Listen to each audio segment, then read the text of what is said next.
Alright, we're doing a top 12, the most annoying or basically useless characters. I am Fel, and this is our guest, Ash. Say hi. Hello all. Hello all.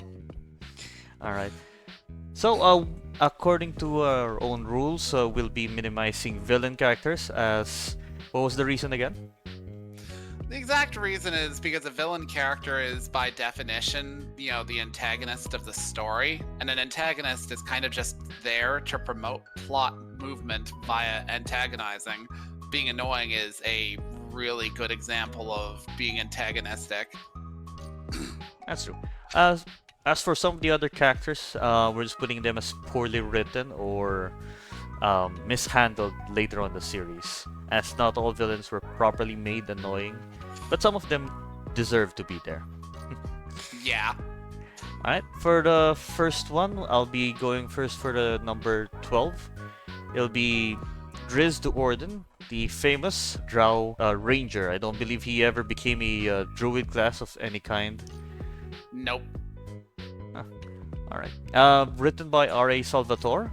From what I remembered and gathered from the books, he was actually well written, but I actually added him here for a particular reason, because I actually gathered intel from other people and he came up a few times.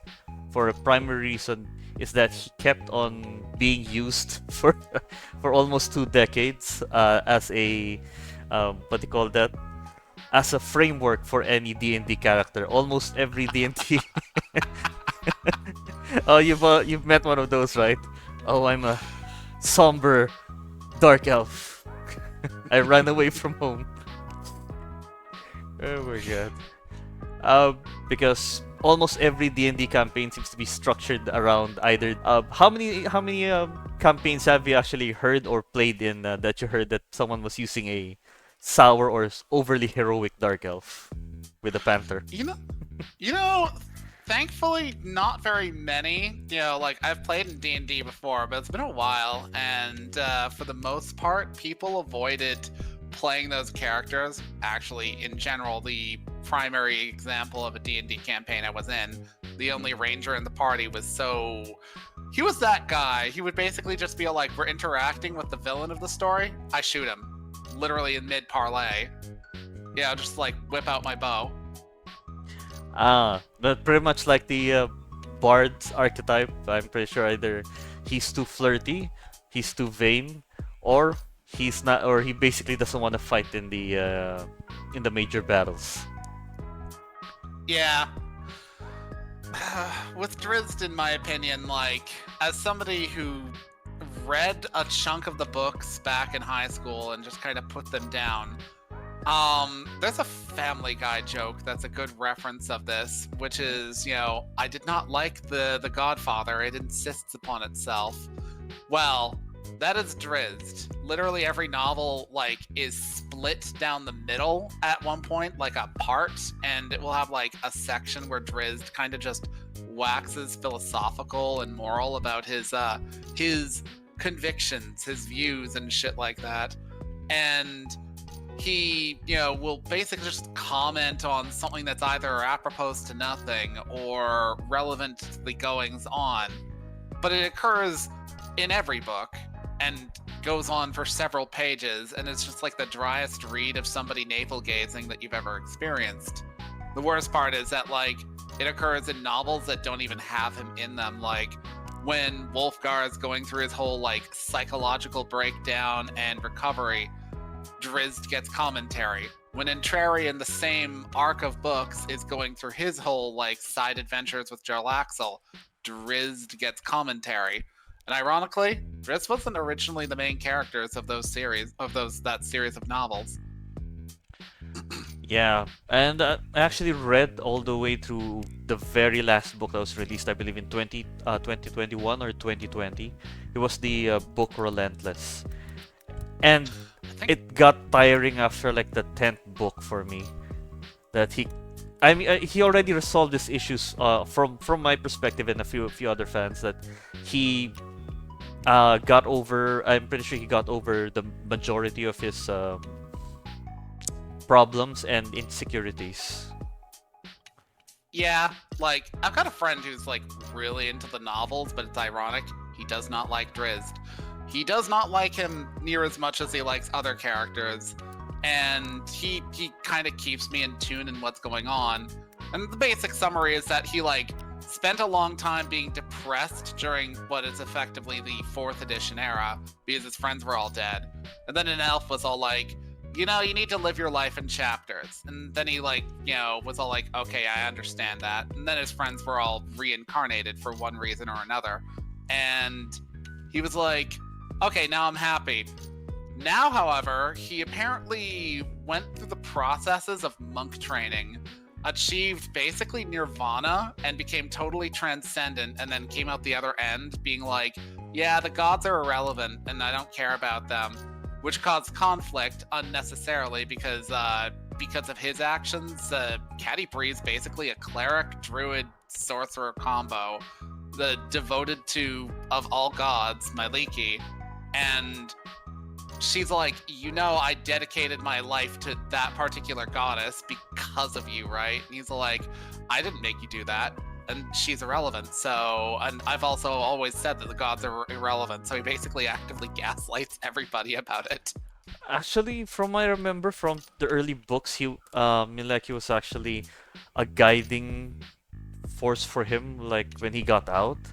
I'm pretty sure that's how it happened because I tried rereading them like a year ago only, and I'm pretty sure there were other. He actually respects the other gods, like from when the dwarves were respecting their god. He actually tries to respect them. The Driz series for a long time, I checked. Like I think they stopped 2005. There was no other competition, so Salvatore had to keep writing Drizzt in different views so that people can still keep buying his books.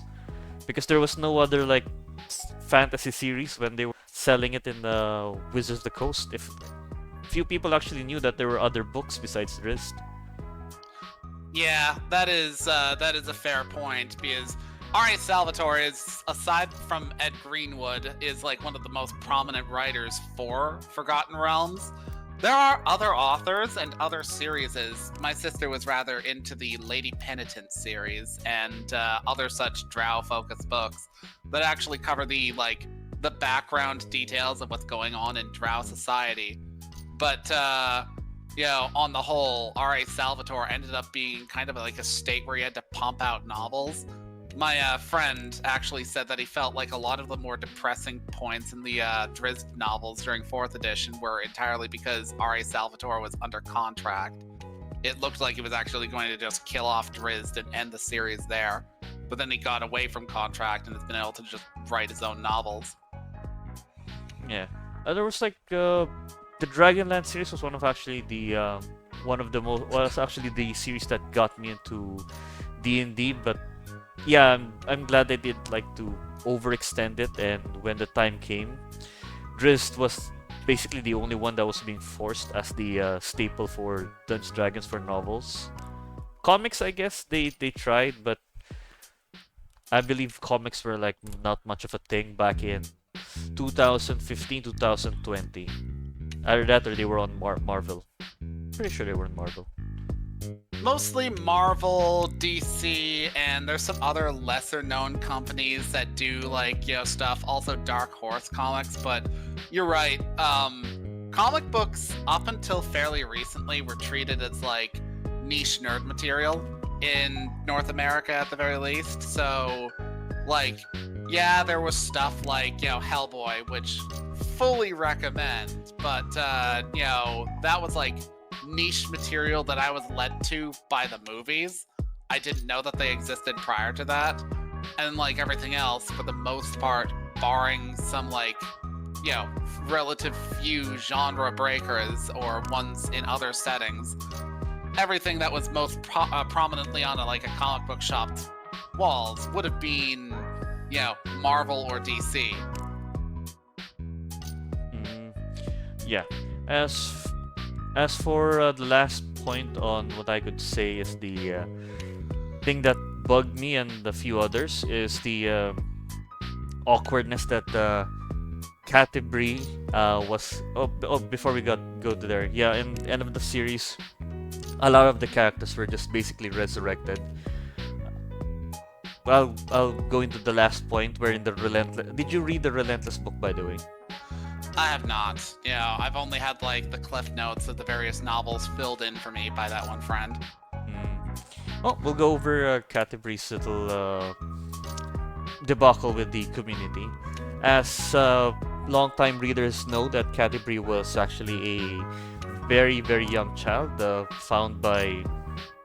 What was the name of the dwarf again? Bruenor. Oh yes, that one. Bruenor. He actually got to know her and saw her grow up, so it was weird, even if it was like an elf. And the other weirder part was when he started to have feelings was she was already in a relationship with Wolfgar and could not control his. I don't know why, but R.A. Salvatore put it in moments before a wedding. Like he was really trying to antagonize Wolfgar and Canterbury to not be together. Worst part about that is that even though he was clearly interested in Canterbury for years, he kept basically being like, I can't be with her though because I'll live 1,000 years and she'll be dead in 100, and just like kept more or less like revolving on that particular point. They literally had to make her semi-immortal. And then she died. Then she had to come back and be semi-immortal again for them to finally hit it off. I think before she did the reincarnation thing, they did get together because the cutter sword, yeah, I remember, was like giving temptations, like go in and like they were in a privateer ship. Let's be more on definition. The privateer ship where they were trying to sell swords, and the cutter sword was actually able to like make Canterbury jump on Drizzt, and they kissed for a while, and that started off one other emotion that Wolfgar couldn't have his bride, why can't I, why should I, like it was kind of like seeing an anime protagonist of a rom-com series going through several chapters. Are you gonna kiss? God, yes, that's actually fitting. Especially, like, it is worth noting, like, I mentioned the "and then she died" part. 4th edition kind of came along and slapped various authors across the face, and they were not happy because, like, it suddenly just completely dethroned a whole lot of ongoing series at the time. Like, I mentioned my sister reading like the Lady Penitent series and stuff like that, and that had like rather climactic endings. We're talking like a goddess dies, Elistray in this case, the like lone good god of the dark Seldarine pantheon, and in so doing, she did a whole thing that more or less purified a large chunk of the elven or dark elven population to become what they were before they moved into the Underdark. It was like a whole complicated thing. 4th edition came right after. My sister was reading a novel series focused on Thay at the time, Red Wizards of Thay, and they had like the whole, and then Mystra died, magic stopped working, and there was like a whole like, cul-de-sac to that. So a bunch of stories just kind of had to stop and either deal with the consequences of 4th edition or pick up after 5th edition picked up, when in canon Mystra, the goddess of magic, came back from, well, being air quotes dead. So like, oh sorry, No, continue. I'm talking so much, I'm sorry. No, continue. I just sneezed a bit. Go ahead. Okay, well, in the case of like Canterbury, they got her to be semi-immortal by putting a chunk of Mystra's power into her. I can't remember the details of it, but like it basically made her, live air quotes a long time. But then the spell plague happened. That's where Mystra died. And so, of course, Canterbury died and Winhavar died. So, like, it's like the sort of initial downward curve of Drizzt being alone and depressed. With only Bruenor, his dear friend, along. I really think that sometimes writers and companies don't tend to be quite well together. the fourth edition did toss up a lot of lore, and I actually went back. I actually forgot much of the lore of Dungeons Dragons. It was actually more or less a good read through the lores and some of the novels during fourth edition. But when people did criticize it, I did check back, and I do see their point that there was a big shakeup that was very unnecessary. The worst part about it is that, like, as somebody who's like a really big fan of that particular setting, is that fourth edition was almost kind of, I wouldn't say in terms of timeline irrelevant, but like pretty much all the changes that were instigated by fourth edition were unmade by fifth. Like, one of the things was that there are like two planes of like the Forgotten Realms that are kind of like parallel to each other, there and Toril. And one is kind of like the realm of the primordial gods, and the other is like the realm that you generally see. And those two merged together during 4th edition, but then they separated again into 5th edition. And then there's what's known as the Second Sundering. And if you were to look at like the timeline for like, Forgotten Realms, it gets to the point where it's like Second Sundering, this god came back, this god came back, this god came back. Basically, all the gods that died over the course of like 3rd and 4th edition were suddenly resurrected for one reason or another. I can't exactly remember the reasoning exactly. Money. But like, yeah, money.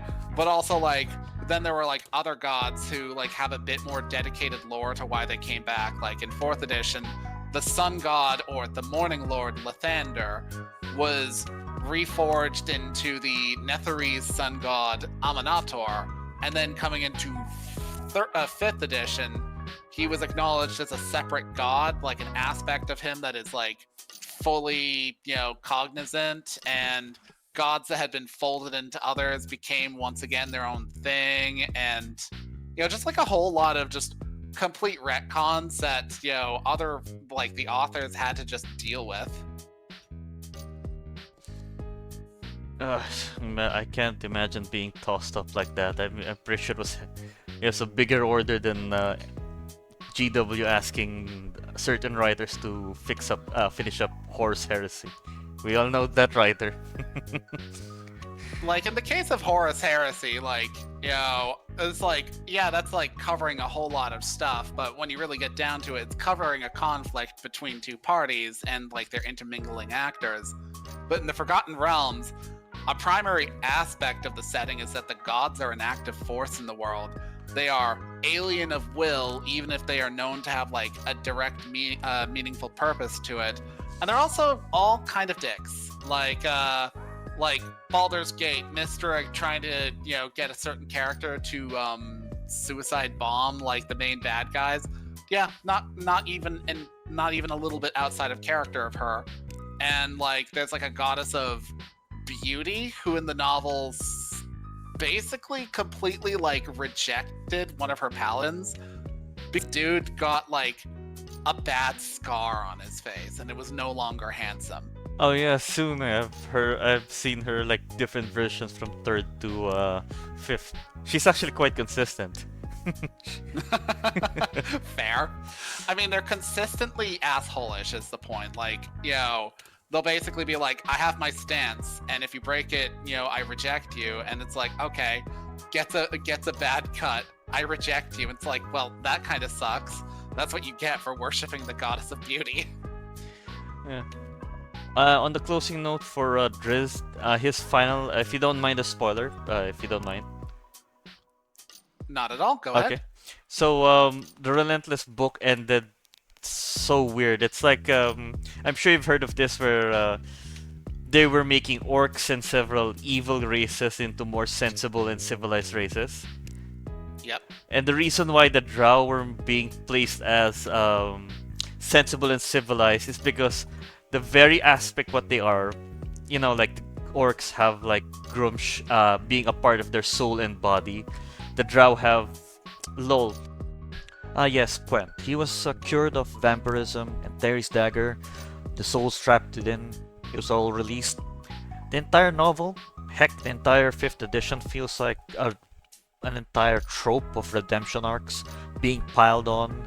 It doesn't feel like there's a light, a gray, and a black area. It's all being like mushed together as if we're trying to explain all the actions of evil characters or trying to make certain characters that were way bad becoming evil and certain like curses from vampirism to becoming a drider to be curable, all in an effect of some like flowery ending. It's not only this book, but I don't know, 5th edition feels like it's going downhill. Lolt, I understand, what is a chaotic deity ever since beginning. I don't think I'm reading the right series. Yeah, Loth is something else, especially because like even up until like that moment, it's been established that she sees Drizzt as one of her greatest champions, and it's like I can completely understand why, because like you got the whole like the axes of alignment, and she's chaotic evil, but like most gods are more evil than chaotic, if you know what I mean. But in her Yeah. case, no, she's more chaotic than evil. I don't know why anybody ever believed she operated by any rules. She likes Drizzt because people will throw themselves upon their swords in Drow society to come after him. Yeah, he was always a magnet of trouble. But D&D over the past decade has been a bit like over progressive. They've been way too woke. Being progressive is okay, but in excess, it's really weird. They place some of the novels into weird circumstances. Yeah, hell, even in other areas, in a player's handbook before they wrote the tieflings as if they were like stereotypically oppressed black people or some other minority, despite them not being like mistreated in such a way in previous editions, as well as having like the Haduzi be seen as black people. They had to remove the monkey fictional race from the setting, or at least in some books, because a few of the crowds were like seeing it, as well as some of their top content creators and like support and some of their staff demanded it to be removed. In the end, you guys are the real racists, not us. So, as regular people, we don't like mess around with or conspire with race, religion, gender. We're not the ones who are obsessing over it. You guys are. Especially in a setting like D&D, we're just trying to have fun. Ugh. My brain. 2020. Yeah. Um, 2020. I kind of ask because, like, Mhm. as I said, like my friend has been. He's the guy on the Monster Hunter streams, Grim. He's the one who reads the books, and he told me like they're in a current state in the novels because like Relentless was the last one you read, but there have been like 3 novels since then. There has been? Um, Yes, it's the arc known as the Way of the Drow. It's Starlight Enclave, Glacier's Edge, and Lulth's Warrior. And that's the one where like, Drizzt does a bunch of like, like monk shit. But also Catti is pregnant and Zach Nafine is back from the dead and got depressed because he's racist and he's upset that his grandchild's going to be a half human. Oh, he solved that before Relentless. Ah, okay. So when there's the special thing that helped Drizzt, because apparently when Catibri was giving birth, apparently they also like had this sex drow magic quest. So when you climax during with 2 drows, they can unleash magic. So when a drow blood gets to be born, there's also special magic, because that moment helped Drizzt escape a very powerful form of psionic move that enabled him to phase out of reality. But thanks to the birthing magic, it helped him like snap back into reality. Oh, the fucking matron birthing magic. Yes. Remember that crap. uh, Now, if that was in a real world, that would change some politics, but just kidding. I won't put that in. Okay, but yeah, goddammit, Salvatore's really. I'm pretty sure he's just mulling over himself, like, I can't escape writing this man. like, oh shit, my most popular product, can't put it down. Yeah, they resurrected people, they cured people. Yeah, like it's really weird. I'm gonna try to give them a read, but I think I'm qualified enough to give him this list because I've already read 35 of his novels. Well, Yeah, I think that's qualification considering it's not like he changes from being annoying. Life just goes a little bit better for him. Oh god. Yeah, so apparently multi-classing. Well, judging by what they've done, I'm sure he leveled up a few times. He was always a multi-class, though. He's like, like they actually have stats for this thing when it comes to D&D. They give him like several. He's like several levels of warrior and then like a few of ranger, which is kind of ironic. It's kind of funny because I mentioned like people having difficulty with the 4th edition thing. It's not the first time R.A. Salvatore had to like deal with Wizards of the Coast. There was once this time where like Wizards of the Coast was like, hey, so you've got that assassin character, and R.A. Salvatore on the phone is like, yeah, and Trary, what about him? And he's like, well, we want him to sacrifice himself with a bunch of other assassins to raise a god of assassin-y stuff. And he's like, oh, yeah, he's only an assassin via his day job. He's actually a bunch of, like, levels of warrior with a little bit of monk. And they're like, oh. And it's like, yeah, have a nice day. Like, actual thing that happened. Oh, the Like, headache. I forgot to mention the one thing that like I will always stick in my craw about Driz, like when it comes to him being annoying. Mm-hmm. Like before we close this out, apologies.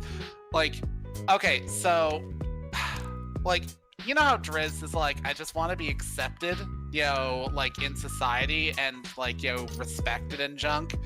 Well, I still remember him like, basically like angsting about that for several novels. And don't get me wrong, it does suck to be in a world where everybody just assumes you're going to be evil because your race has tendency towards evil. I get that. But the one time he runs into a village where everybody's like, oh shit, it's Drizzt the Good Drow, and like acknowledges him as somebody based off of a reputation they've heard of, he straight up gets depressed again, and it's because it's not good enough, because they don't respect him just as like a normal person who's like a good person.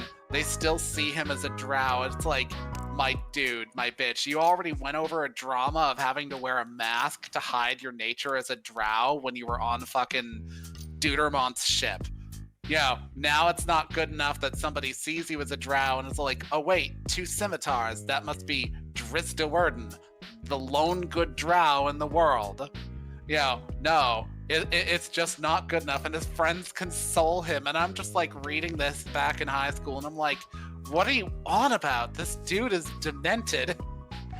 Oh, I think that relates to. I think that's being relevant to some people in Twitter. Like, is this good enough? No, I still feel hurt. I hope they hear this, but yeah. Any last thoughts for Drizzt? Nah, I think we covered a whole lot of ground with him. A whole lot, but I would like to point it on the 12th spot. I actually forgot to mention him and every other relatable and other similar characters in the D&D. So that's the 12th spot. So we're like having to be forced by Wizards of the Coast to be in certain situations just to sell a few things, like a new book or a new codex. Wait, I think they call it. I think they call it a rule book or a lore book. That's called an edition.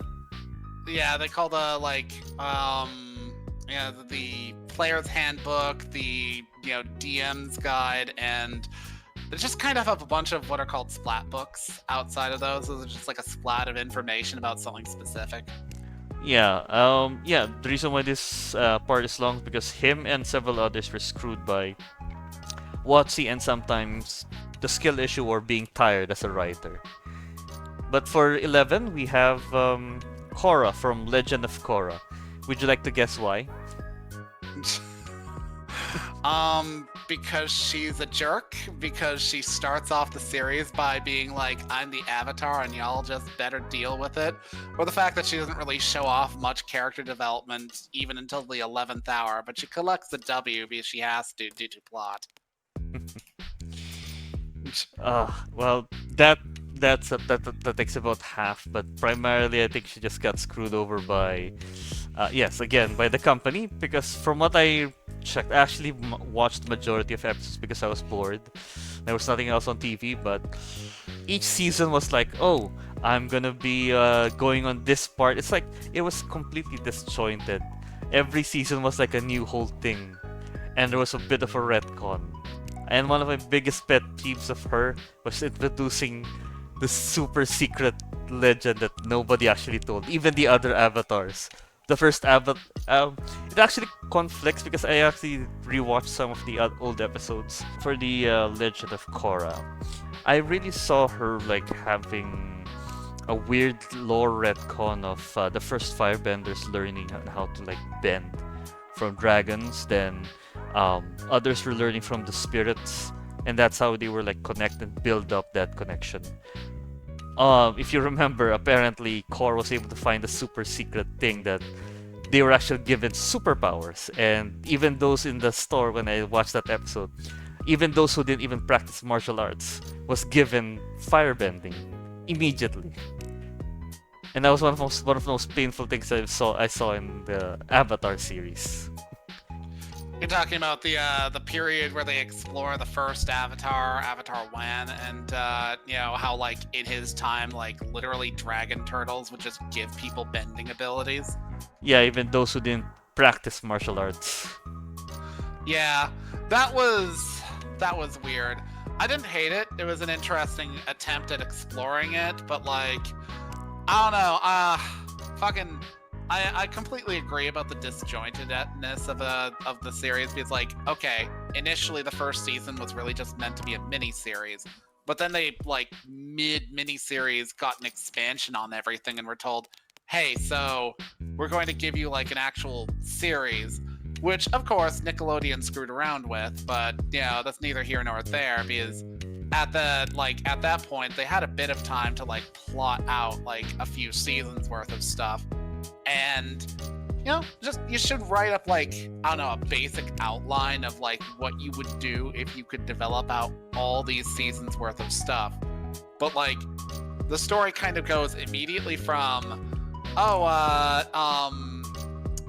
Korra is fighting a dude who can block her bending permanently, to a dude who basically wants to be the Dark Avatar, which leads her to have to find out about like the original Avatar, and also like the source of the Avatar spirit, and then like fight him like a glorified mecha or super robot anime at the end of it. And then you have to somehow bring that all the way back to fighting a dude who is basically just like an extremist airbender, like who was like a total like obsessive like airbendaboo, and that's the reason why he's got powers and he's so good with them. And then like the next season afterwards, so like an even greater like degradation of extreme to a chick who's just really really good at metal bending. It's like, okay, this is out of order. You should have had like your power creep a little bit more gradual, but now you're just backtracking. Yeah, that season where she was like Ultraman. I like some part of the series, but I actually laughed at Avatar one part at the turtle thing, and they're suddenly using beam, like they were having a beam contest. Yeah, I agree. Fucking absolutely agree on that. It was not the best, and as a result of that, it felt like every season Korra kind of just reboots her development. Like there is something there. She's not a completely awful person. She starts off the series being kind of a jerk who's never had to interact with people and be told no outside of, can I go outside the compound and like leave this area? Like hell, I think it was like the first season, she straight up like kind of like blithely is all like, I've never had to account for my own needs ever before, and she's saying this to two orphans who live in the tower of like a sports arena, And they're like, oh yeah, that must be great for you. You know, we literally can't because our parents were murdered when we were 5. And she's like, oh, okay, that's sad. Yeah, but I really think they forced that on her because if you're gonna like raise quote unquote the avatar and try to have prepare her for the world, you didn't teach her about that how the politics work, how to pay for herself, what taxes are, and she's like, because what else did you teach her? Because primarily she breezed through all of her elemental training. The only thing she didn't have was like airbending, and so, what did you get when you tried teaching her? Yeah, martial arts, but yeah. Yeah, that is kind of like the biggest issue there. Is like, you know, she can't airbend and she can't do spirit shit. And, you know, okay, I get that. But, like, some life skills are necessary. Even Aang was, like, despite being a monk, had some awareness of how the world worked because as, like, a child, he was allowed to, like, traverse around and interact with people and had friends in multiple nations. So he understood that like people engaged in a market economy or had to like interact pleasantly with each other. You know, Korra comes to a city and immediately gets in a tussle, breaking so many laws, even though she's the, you know, avatar. You know, she's not an exception to them. Hell, Aang was not an exception himself. And you know, she kind of just expects to be given the red carpet treatment. And you'd think she kind of grows out of it, but she like has some like really obnoxious, immature moments throughout like just the first season. Like macking on you know, Mako, even though he's like in a relationship actively with Asami, who she acknowledges is a good person and a good match for him. And she's still basically like kisses him and like, you know, like makes the guy all awkward. And then like Asami gets dumped, and then like Korra and him have a tumultuous like short-term relationship that ends into the second season. And then like she loses her memory and he's like, okay, I'm gonna get back together with you because you forgot that I dumped you, and I'm gonna re-dump Asami, who I just got back together with. Like, you know, the series tries to be all like Mako was a 2-timer, but it's like, okay, but Korra wasn't much better. Yeah, she will. As far as I can check, one of the primary reasons that I disliked that just Korra was. I know Aang was. I know Aang was like trying to be. I'm a kid, but he was actually trying to be moderate about it and had a bit of adult wisdom with his friends. Korra, in the meantime, like throughout the series, even to the 4th season, there was a lot of like teen angst, and there was like the other one, Bolin. She was really acting like an actual, an actual attractive teenage girl. You go for the hotter guy and leave the guy who actually wants you, clinging for a while, and then end up regretting going for the hotter guy, and not going to the guy who actually liked you for a while, the less attractive one.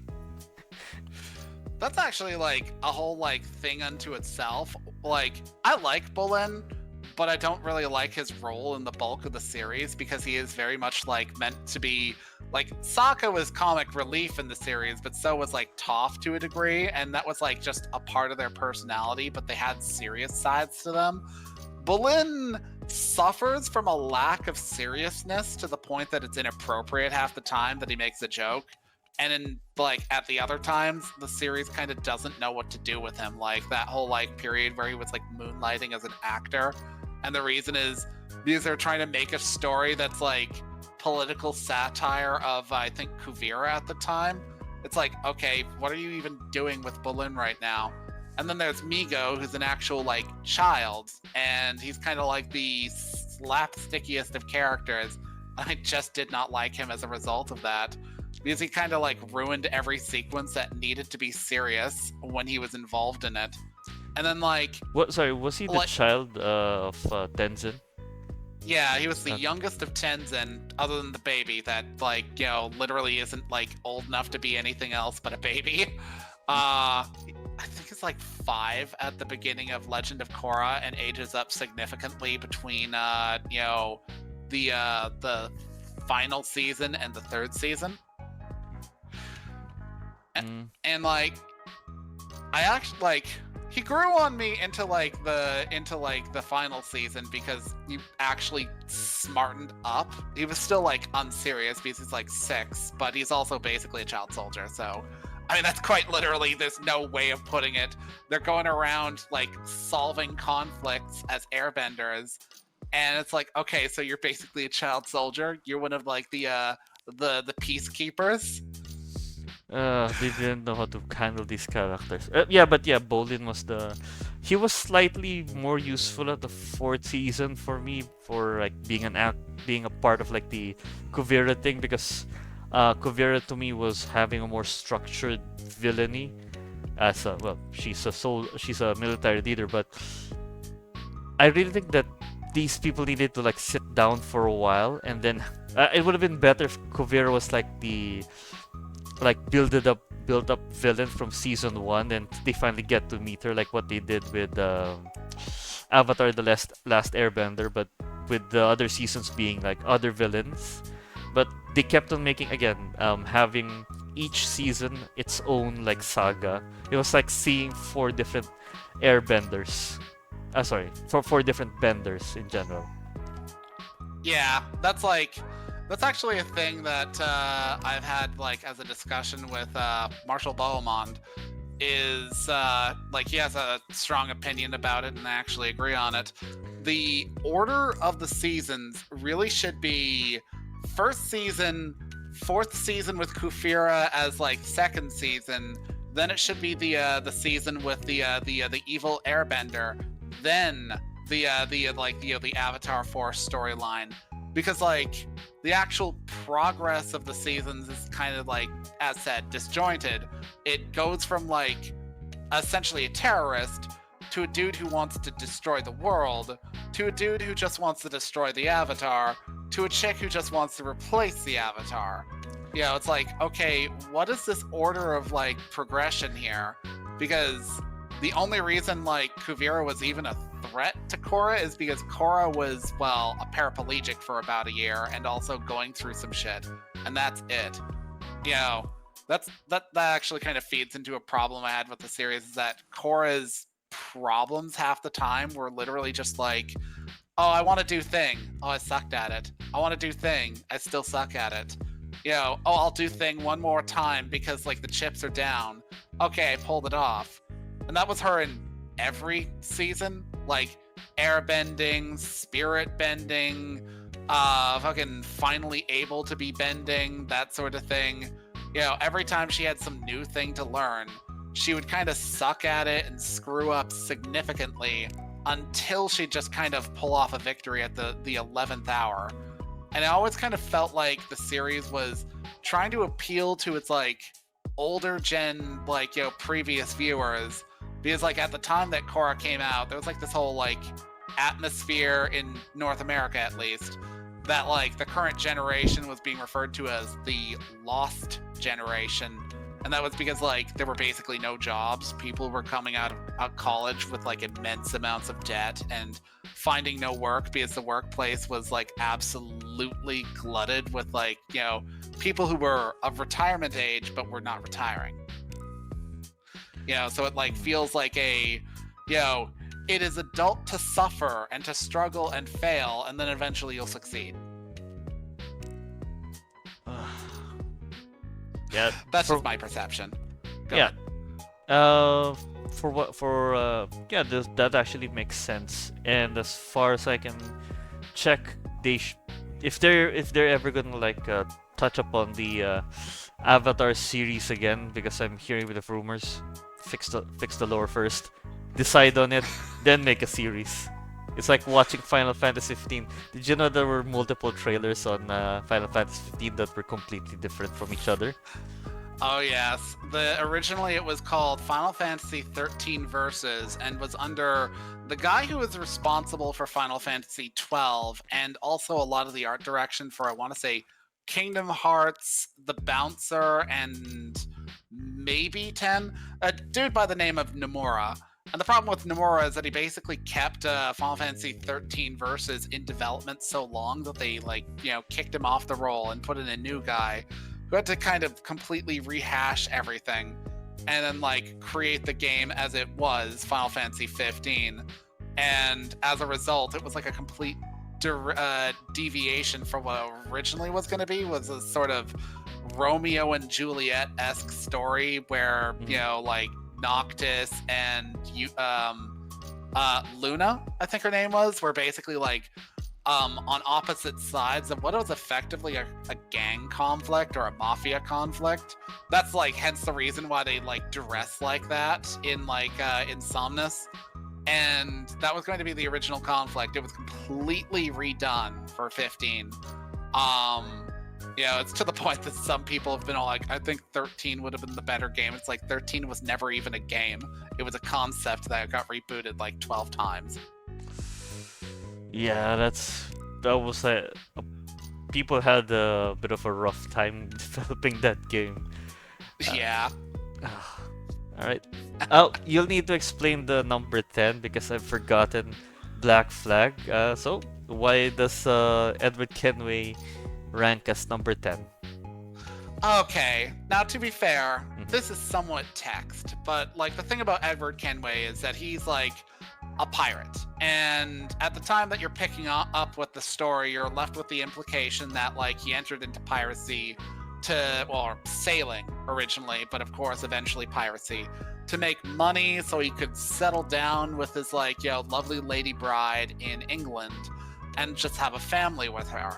And so you pick up with him kind of just being marooned on an island and having to find his way away from that, and accidentally coming across what turns out to be an assassin who attacks him, and so he proceeds to chase the dude down and shank him and take his clothes. And he's oh, this guy's got some stuff. I might be able to horn in on whatever his plans were and make some money off of it. So he goes and he meets with what ultimately turn out to be Templars, because the dude that he killed was actually a rogue assassin. And along the way, he kind of just falls into information about the Assassin Order, their credo and whatnot. Nothing is true and everything is permitted. And he just kind of decides to accept that, not as it actually is intended, but as just sort of an excuse for him to do whatever the hell he wants because he's a pirate. And so he proceeds to engage in merry adventures, and at one point they're all we're gonna create our own pirate town in Nassau and refuse control from the British. And they go through a whole rigmarole of that. And then there's a time skip where it's revealed that after winning sovereignty of Nassau, they do nothing with that, and he just kind of whores about and drinks and is useless.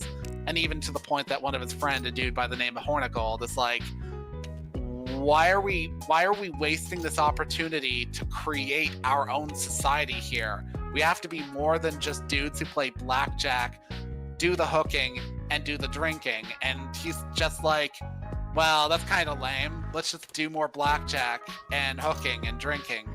And that's his character for the better part of the game, to the point that he has so many people telling him, you gotta be less of a chucklefuck. He has Jack Kidd's son, who it turns out is actually Mary Reed. For those who don't know, I'm not sure if you've ever heard of her. She was a female pirate during the golden age of piracy. And she actually teamed up with Anne Bonny, and they were caught at least once and got out of being executed by getting pregnant. So it's a whole thing. But she's actually a pretty baller character, and she's also an assassin, and straight up tells him, that credo that you keep bandying about, that's not what that means, and you're misusing it. And he basically continues to ignore anybody who gives him better wisdom for the better part of the game, until he gets abandoned by all those who support him because he's a loser, and gets caught by the authorities, and Mary Read along the way dies, and it's kind of like treated as his like growing moment for like, you know, smartening the hell up. And it just feels like, you know, for a character, like, I hate to use the term fridging, but it really does feel like they killed off a character just to give him that like moment of realization, and he wasn't deserving of it, in my opinion.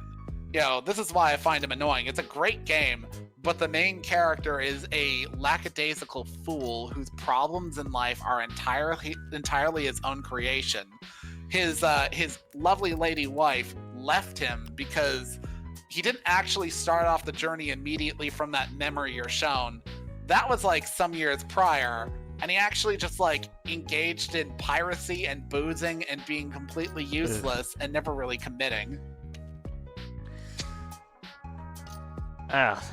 Doesn't see. It seems like he was an entire drag for a while. I'm guessing that the primary reason why Black Flag was loved is, I think, was the ship combat and the gameplay rather than him.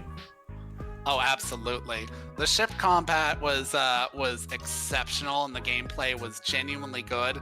My only criticism is that, as per Ubisoft games, they're always introducing new tools for your kit, like even to like the 11th hour. Like your last like tool acquisition, it's called like the rope dart, is acquired literally in like the climax of the game, and you have yet another tutorial to use it. So you're always getting tutorials from like stage 1 to like the near final points of the game in Assassin's Creed Black Flag. Like another problem that came with it is that like after like the Ezio era, Ubisoft didn't really know where to take their protagonists. I personally liked Connor Kenway. That would be the main character of Assassin's Creed 3. But I get why people didn't like him, because he's obtuse as hell and like a straight arrow being shot at something with no consideration to context or deviation, to the point that he like endlessly pursues like a vendetta against a guy, even after he's told, you know, this dude is not the person who burned your home village down. That was literally General Washington, the guy that you're backing now against us. You know, like he was still basically pursuing this one dude despite being told all this. But to be fair, the dude also was like, yeah, is absolutely an asshole. You know, so like, it's not like they didn't bring it upon themselves, but like Edward, I would say that the villains of that game don't really leave that much of an impact on my memory, whereas like Edward's like foolishness, you know, absolutely did. So, what did he actually redeem himself, at least like make himself likable at the end of the series?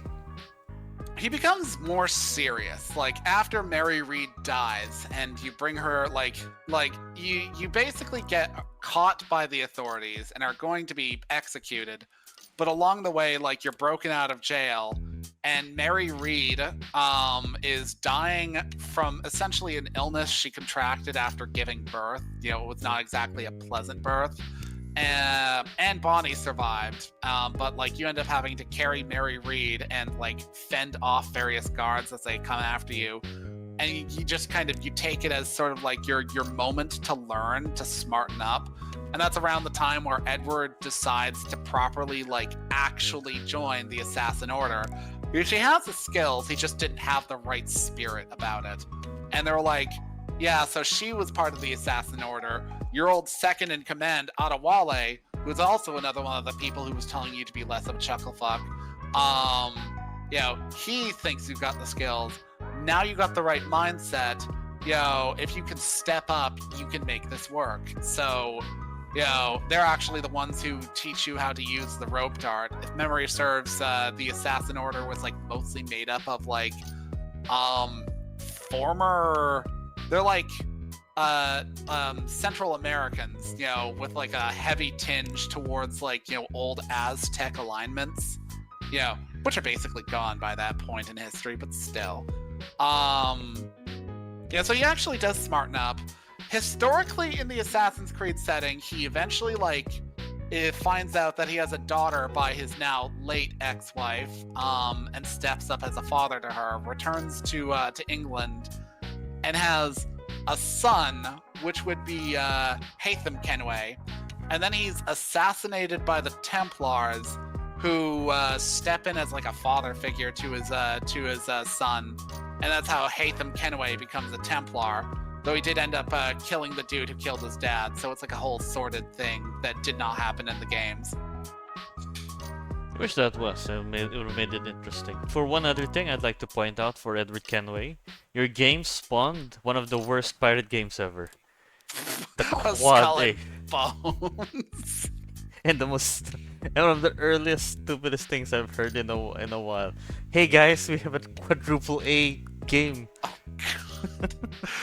The worst part about that is like fucking Black Flag came out in like the mid 2010s, like I think it was like 2014 or something, and they were like, we're gonna release a game based off of our ship handling mechanics from 5. And people actually were hyped a bit for that. That would have been a fun game if it was released at the time, but then they just kept it in development.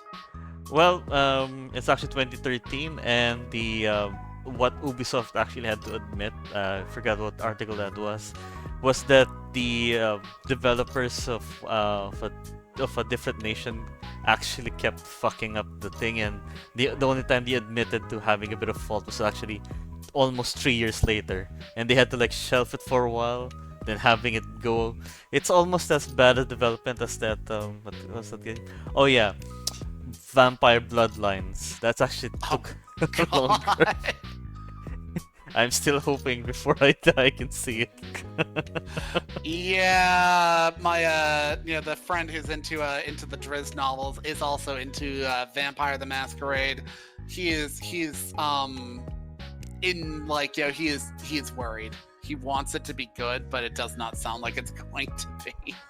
I have my hopes up, but going back to the Skull and Bones, God, the company, like, you can't just put another gold star. It's like, I think, I think in IRL there's like restaurants and hotels that have a limit to 5, and then one of my own bloodlines nation in the Middle East suddenly says, you know what, we'll build something and say it's 6 stars.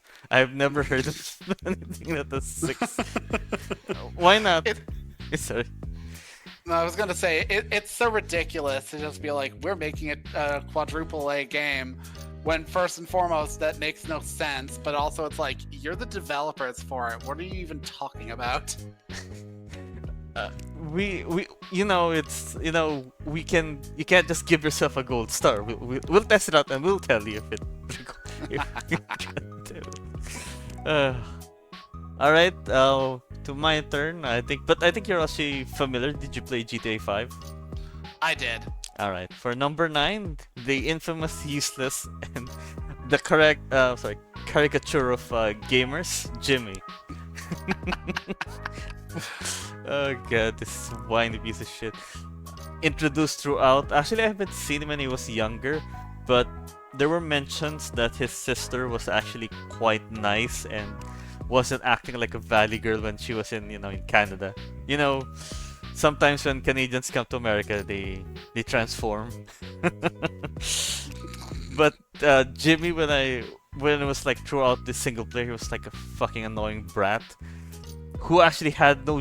Actually, it's actually like above 18. He's like no job, was being a bitch, and not fetching, but he's also unhealthy for his body size, and was caught in one of these single player games trying to perv out when you actually got to see him outside of the apartment, since the Rockstar actually had good devs that had like random moments that were actually fun to see as an Easter egg. Have you actually seen him on the online version like years later? I have not. I never played the online version because, like, I don't know. When it comes to like online stuff, there's always like a competitive element of somebody can just come along and like kill you while you're trying to do a thing, which is kind of sad because like a lot of the heists in the base game were really fun, and I wish there had been more. But they put that all into like the online stuff. It was a huge downgrade. But yeah, I can see your point because there's actually a hover motorcycle that shoots very powerful missiles. That's one of the best homing missiles in the game. Oh God! But sorry, go ahead. Go ahead. Like in my experiences, Jimmy suffers from the fact that like for every like there's a bunch of other characters that are more bit roles, whereas Jimmy's actually like a prominent character to like Michael's story because he's part of Michael's family, and Michael's going through that sort of midlife crisis. I regret having this family because nobody in it actually gives a shit about me, which is like a fair point to take because his wife is a bitch. His daughter, she's a valley girl, but like her biggest issue is that she's way too vapid and does stupid shit for fame and attention and gets pissy when people are like, that's not wise, you're too young for that. But Jimmy's like, I want to say a full-grown adult, chooses to act like a completely useless layabout. And the few moments where he's all like, I'm moving out, I'm borrowing your car, and I'm giving you like a necessary like, a reality check, which involved getting his dad high and dumping him in the middle of like, the city. It's like, okay. And then he fucking contacts Michael asking him for money to help him like, while he looks for a job. And then he moves back in. It's like, my dude, you are completely undercutting any sort of value you could have to anything you've said to your dad. Yeah, they were also gonna kick him out. He actually made a bit of weird comments when Michael and his wife got back together. It was making it really awkward in the house. Yeah, and they were gonna kick him out. At the end of the series, he was actually being like all prinned up for like an interview, long sleeves and everything. In the online, that was years later. He actually had to go to Leicester for a job, and was working in the arcade. And most of the time, he's like a janitor that barely does anything. He smokes weed behind the counter, like a lot of it, and when he's like playing a video game in the widescreen that I bought from my heist, and I'm like, little shit. But then, and the worst part was when I can actually hear him sometimes suddenly screaming at a 10-year-old or something like that. Yeah, there's like, remember the Thor scene in, like when he was like a bum and he was like arguing with the kid online in the Marvel movies? All right, I think so. Yeah, he was like screaming at the kid like, "Oh, your mom is like a dude. You're like what, over 25?" And you're like, "Oh wait, I think it's nearing 30 during that time." He was like, "Oh, He was like threatening children. He was like, well, like being a pissy COD player, but you're nearing 30 and you're like trying to like tell you're better than a 10-year-old while drinking, smoking weed, and doing almost nothing." There was actually 2 heists when I actually had him around. He complains of doing one job that was basically within 3 days of him doing nothing, and I still have to pay him for the hour. I'm like, God, Michael, I wanna like end him, but I like you, so he can stick around. God. I also checked in with some of the lore online. There's actually lore videos, and I did check in the snippets. He was actually fired several times for trying to be what do you call this? A game changer. Even like a burger joint, he tried to like force. He tried to like kept pestering the managers about his new burger ideas. Oh God. Yeah. That's what the fate of Jimmy is for him to land on number 9. Well, for me. Do you have any objections for him being the top 12? Not at all. He's like, there are other characters who kind of have annoying traits to them, but they're either like bit roles or they have redeeming factors. Like Lamar is a good example. Lamar is a brain dead meathead with like one of the only brain cells to toss around in the hood, and gives Franklin endless amounts of shit for trying to improve himself, and like comes up with like the most like dumbass schemes that never really pan out well. Like literally at one point trying to like take a dude hostage for ransom money, and like doing shit like using a traceable cell phone, or like talking to the dude with like, you know, his normal speaking voice, leading to the dude immediately sussing out their identities because he knows them, and stuff like that. Like completely unplanned, you know, attempts at making a million. And Franklin's just like, this is stupid. But at the same time, Lamar is one of the real ones when you get down to it, because he's like willing to stand up for like, you know, his friend. And he's like teams up with you in ending C of the storyline. And to be fair, he's still more useful than 90% of the other people in the hood. So there's that. But like Jimmy absolutely is like the one character who like adds absolutely nothing. I'd maybe say like put like his like Michael's entire family into that. But to be fair, Michael's also my least favorite out of the main characters, because he's kind of up his own ass about like, I'm going through a midlife crisis and I have issues and I don't know what to do about it and blah blah blah. And so he kind of deserves to be around Trevor. You know, ironically, Franklin's my favorite character in that game, kind of just because I feel like he's how to put this? He's basically Rockstar being like, yeah, remember the ending of GTA San Andreas and how like CJ agreed with being called a buster? Well, we're just going to like, you know, acknowledge that that was stupid and have a character who's actually got a brain in his head. Yeah, I do see Lamar having great points. As for like even like Trevor, I can see why he was fucked up. And Yes. And I still remember him. Did you know on the online there was an entire heist about involving him and that old woman that he banged, but not his wife. All right, yeah, the mafiosa, or the like the cartel member's wife, who's like really sweet to him and cleans up his house. Oh my god. There's actually an entire heist of the reason why we went through that very difficult like island mission and going to one of the most heavily guarded, even like game terms, one of the heavily guarded places, is because, well, next to the FBI and the National Bank. Nothing can beat that, but this island was also pretty tough as an online player.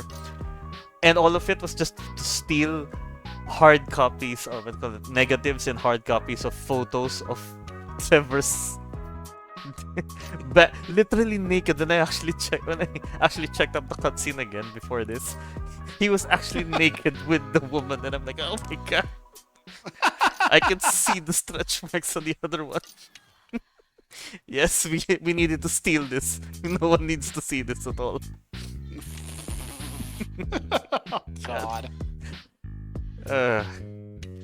Oh, it seems to be it seems to be your turn again for number 8. I don't think I've ever read something called the Alex.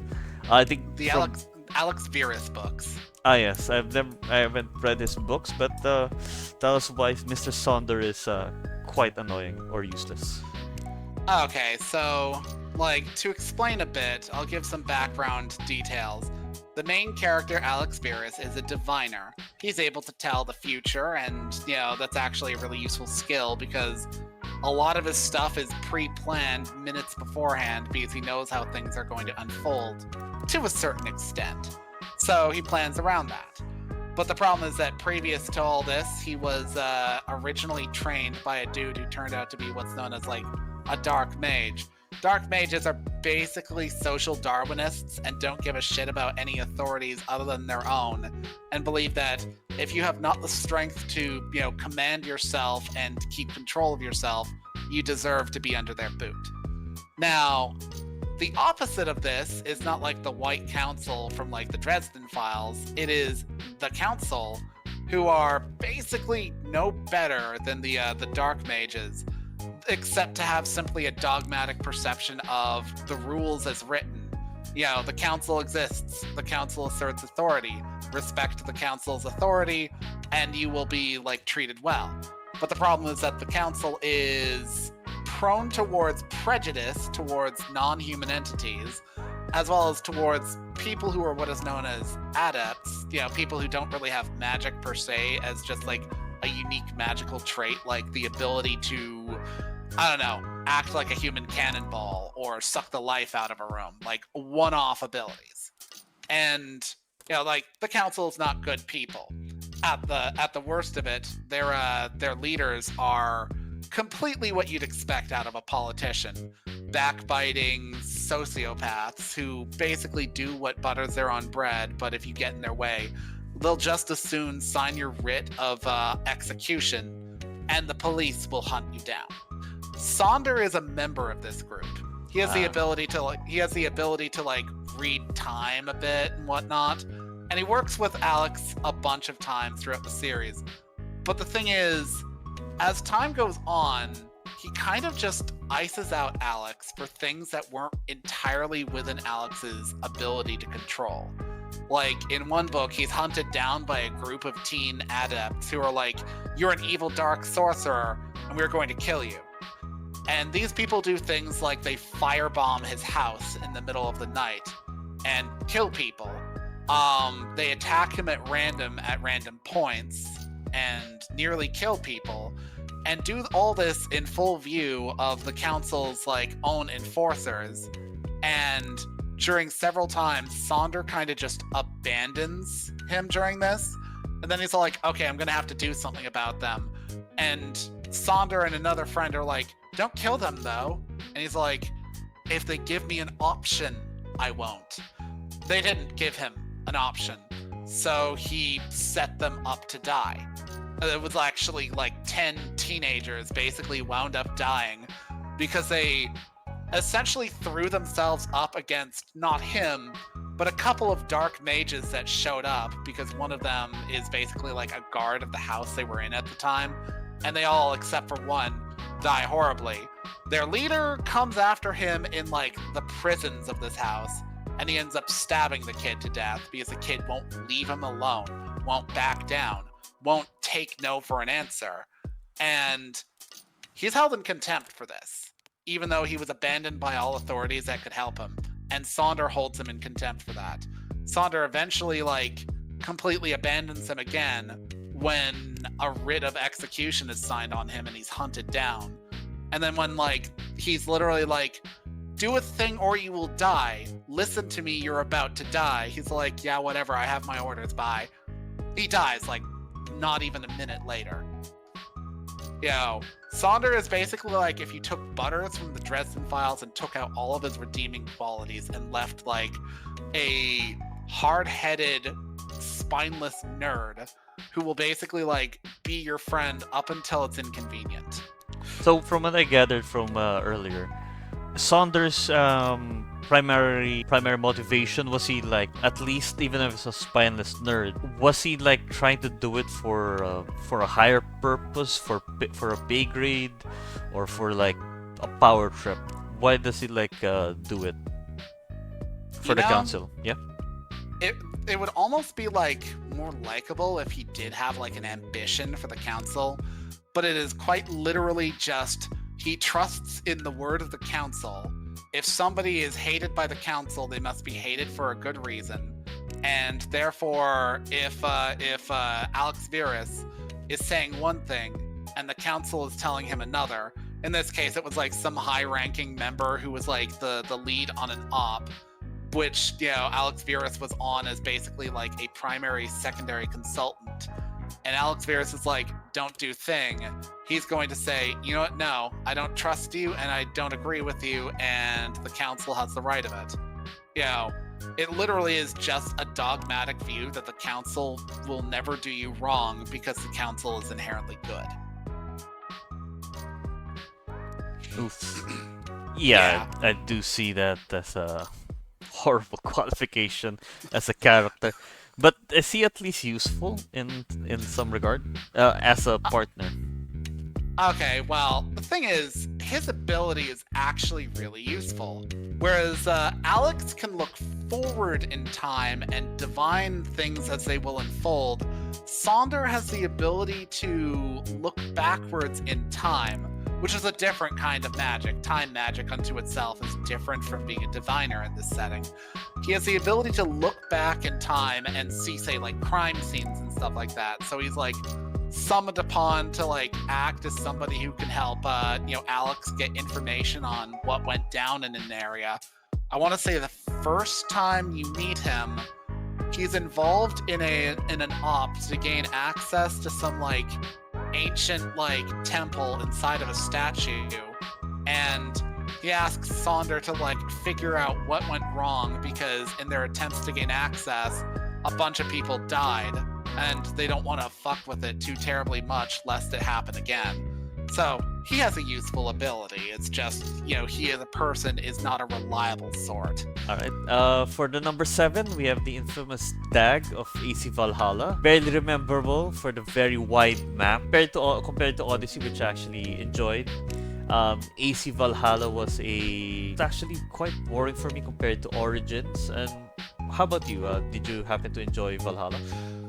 I'll say that I enjoyed it to an extent, but certainly not as much as, say, like Odyssey or Origins. Odyssey, because the Greek countryside is just varied enough to grab my interest, whereas, like, the English countryside is flat AF as far as the eye can see, and you're really just running up and down hills with, like, some grass and trees on it. Beautiful, don't get me wrong, but there's just not a lot visually to grab you anywheres. It's not helped by the fact that most of the storylines in that are kind of like one-offs in various areas. I remember Dag most because he was a prominent figure in your like main hub that you would come to all the time. Ravenstorp, I believe. Oh yeah, I think I was referring to Origins, but Odyssey had something for me. But compared to Valhalla, for Dag, there was a ton, and I mean a ton of content. Besides side quests, he was never speaking up or helping me out or being an ass early on. Well, he was being an ass whenever he came up, but there was like 5 main missions, then suddenly out of nowhere he'd be like the brother of the main protagonist suddenly gets kidnapped. Then he's like, "Oh no, you're not a worthy leader. I still follow your brother." I'm like, "What the fuck, man?"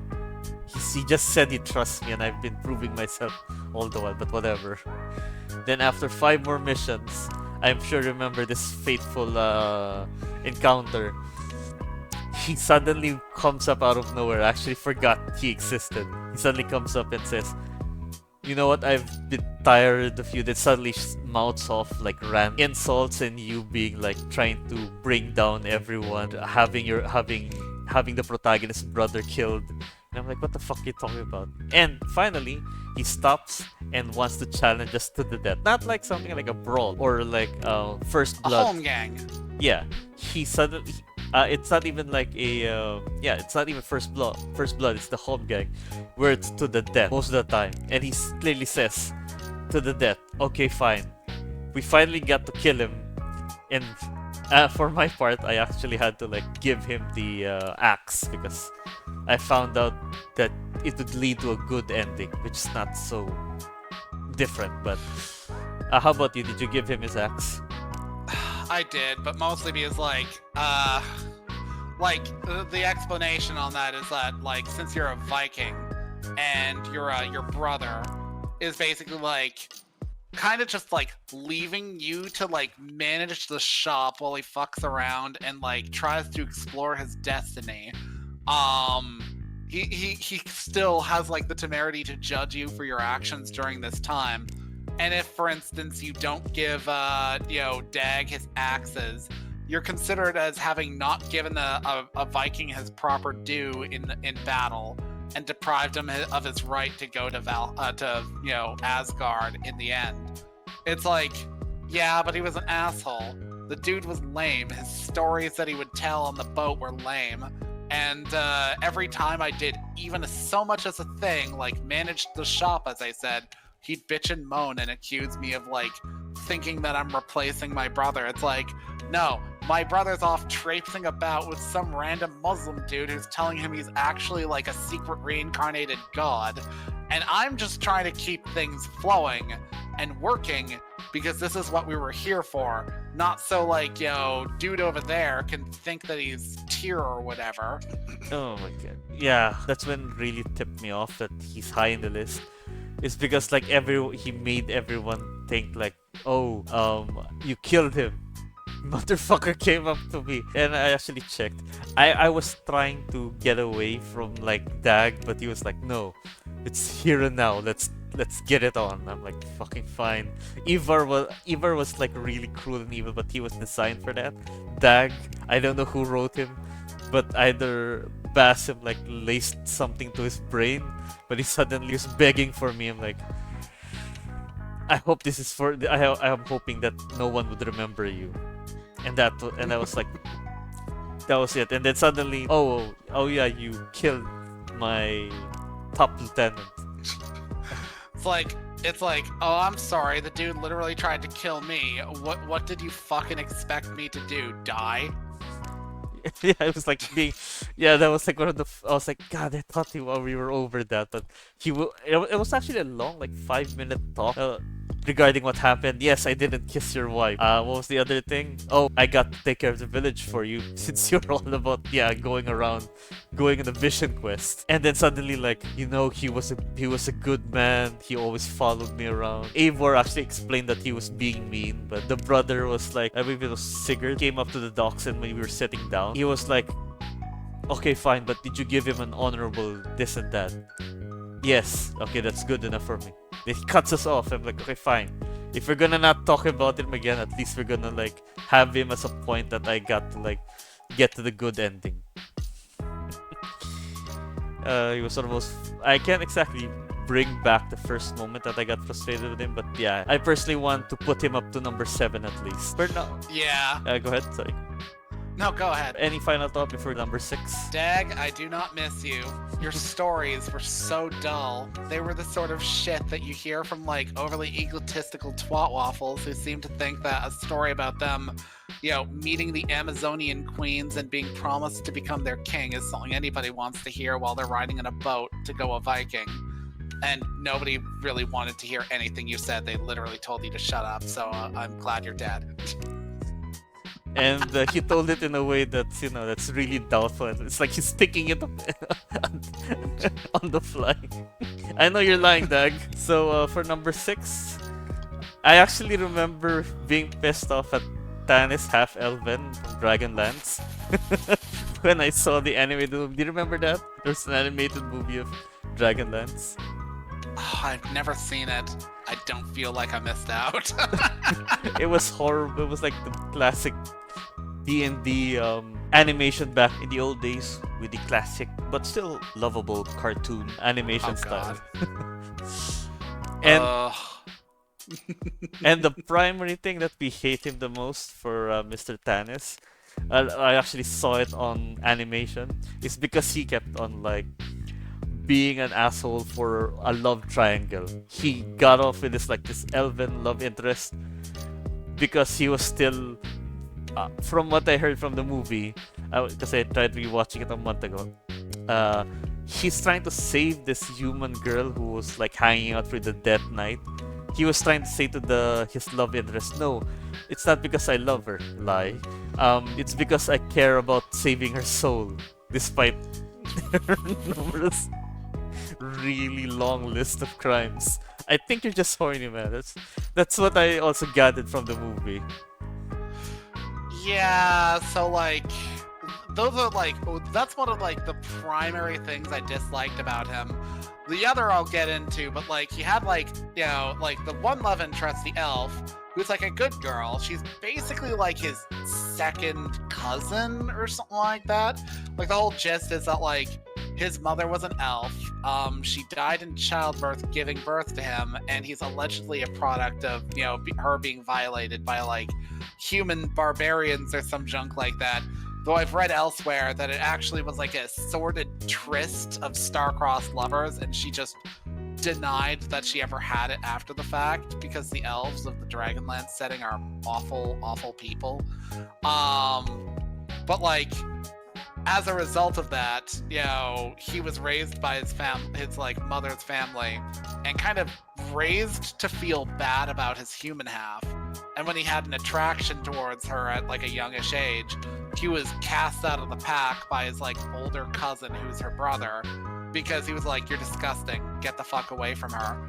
And so like she pursues him later on, and he's all like, "Oh yeah, I'm into you." And then he screws up by like trying to save his other love interest, who's basically evil, but she's got 80s hair, so she must be hot, I guess. And like he kind of flip-flops between the two before finally sealing the deal with her, or with the cousin. And the funny thing is, that's not even the most annoying thing about him. It's an annoying thing, but it's not the most present problem that I have with him throughout those novels. I believe he was brooding. What was that?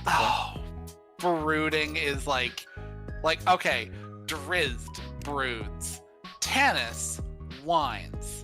Because like, at the end of the day, his complaint is really just psychosomatic.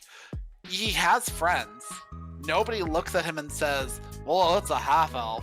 Clearly he's weird and we don't want him around." Nobody ever says that to him. He just he just whines about how like out of place he feels because he's between two worlds. Hell, like there's that point where they're like talking with like the Hell Dwarves or the Mountain Dwarves or whatever, and they're like, he's like, "Oh, I can't be inside any longer. I need to be where nature's kiss is upon my cheek." And like whining about how like sweaty and hot it is in there, and like making it about him being a half-elf again, and just like constantly complaining about being a half-elf. And I'm just like, dude, why are you like this? The elves of this setting are literally awful. Like, hard to believe considering they were created by the goddess or god of good and are good aligned as a rule. But they're so bloody racist and just like completely up their own asses.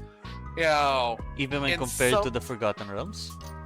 Oh, so very much. Like, okay, in the Forgotten Realms, there are other like ethnicities of elf, and many of them are actually pretty chill people to be around. Like moon elves, for instance. Moon elves are like the most commonly like experienced elf in like the overworld, and they're generally decent people.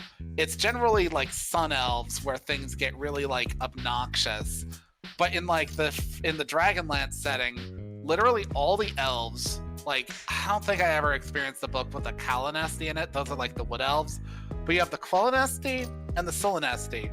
Tanis is from the Quellenesti, which just means sun elves. Solanesti are like the star elves. And the Quellenesti are like up their own ass to a point that they don't want humans around their settlement, but they live relative to humans. So they're a little bit more, amiable towards humans. The Star Elves are so up their own ass about their isolationism that, like, by the time you come to them, they've been nearly wiped out to a man because, their like king got a hold of one of the dragon orbs and tried to use it to protect the sovereignty of the Star Elves without needing any outside help. And it turned his realm into like a horrible nightmare realm from which he, later died as a result. And his daughter was like, "Yeah, our people screwed our own selves in the ass this way." Oh, so it wasn't this or human raiders around though. It's like him mostly. Yeah, like literally the elves in the setting are like prominently just like awful people just purely because of their like complete antagonism to anything that isn't aligned as good. And like even in like the distant past during I think it was like the king priests of Ishtar. They were still awful people, so awful that even like the king priests of Ishtar just did not like them. They were like, yeah, they're good, but are they really good? Oh my god, that's horrible. I actually read the Dragonlance a few times, but it's been a while, and primarily I focused on Raistlin and his brother going through like the twin series. But I remember Tanis from the other books as being like insufferable. I know Raistlin's being an ass, but I think he was designed to be an ass, and his occupation as a black wizard is mandated him to be, at least when even he was trying to being good, he was trying to be haughty and stuff like that. As for Tanis, I remember him being brooding and like every moment is, no man, it's not what you think, you're overlooking to it.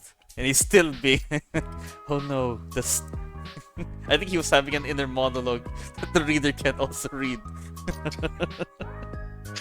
That's kind of the problem, is that like Tanis is, from my perspective, like the main character of those like initial novels. Like, yeah, there's like a whole cast of characters, but aside from the fact that like the dwarf in their party dies of a heart attack, literally in like, like I think it was like the midpoint of like either like the first, second, or third novel. I can't quite remember. It's been a while.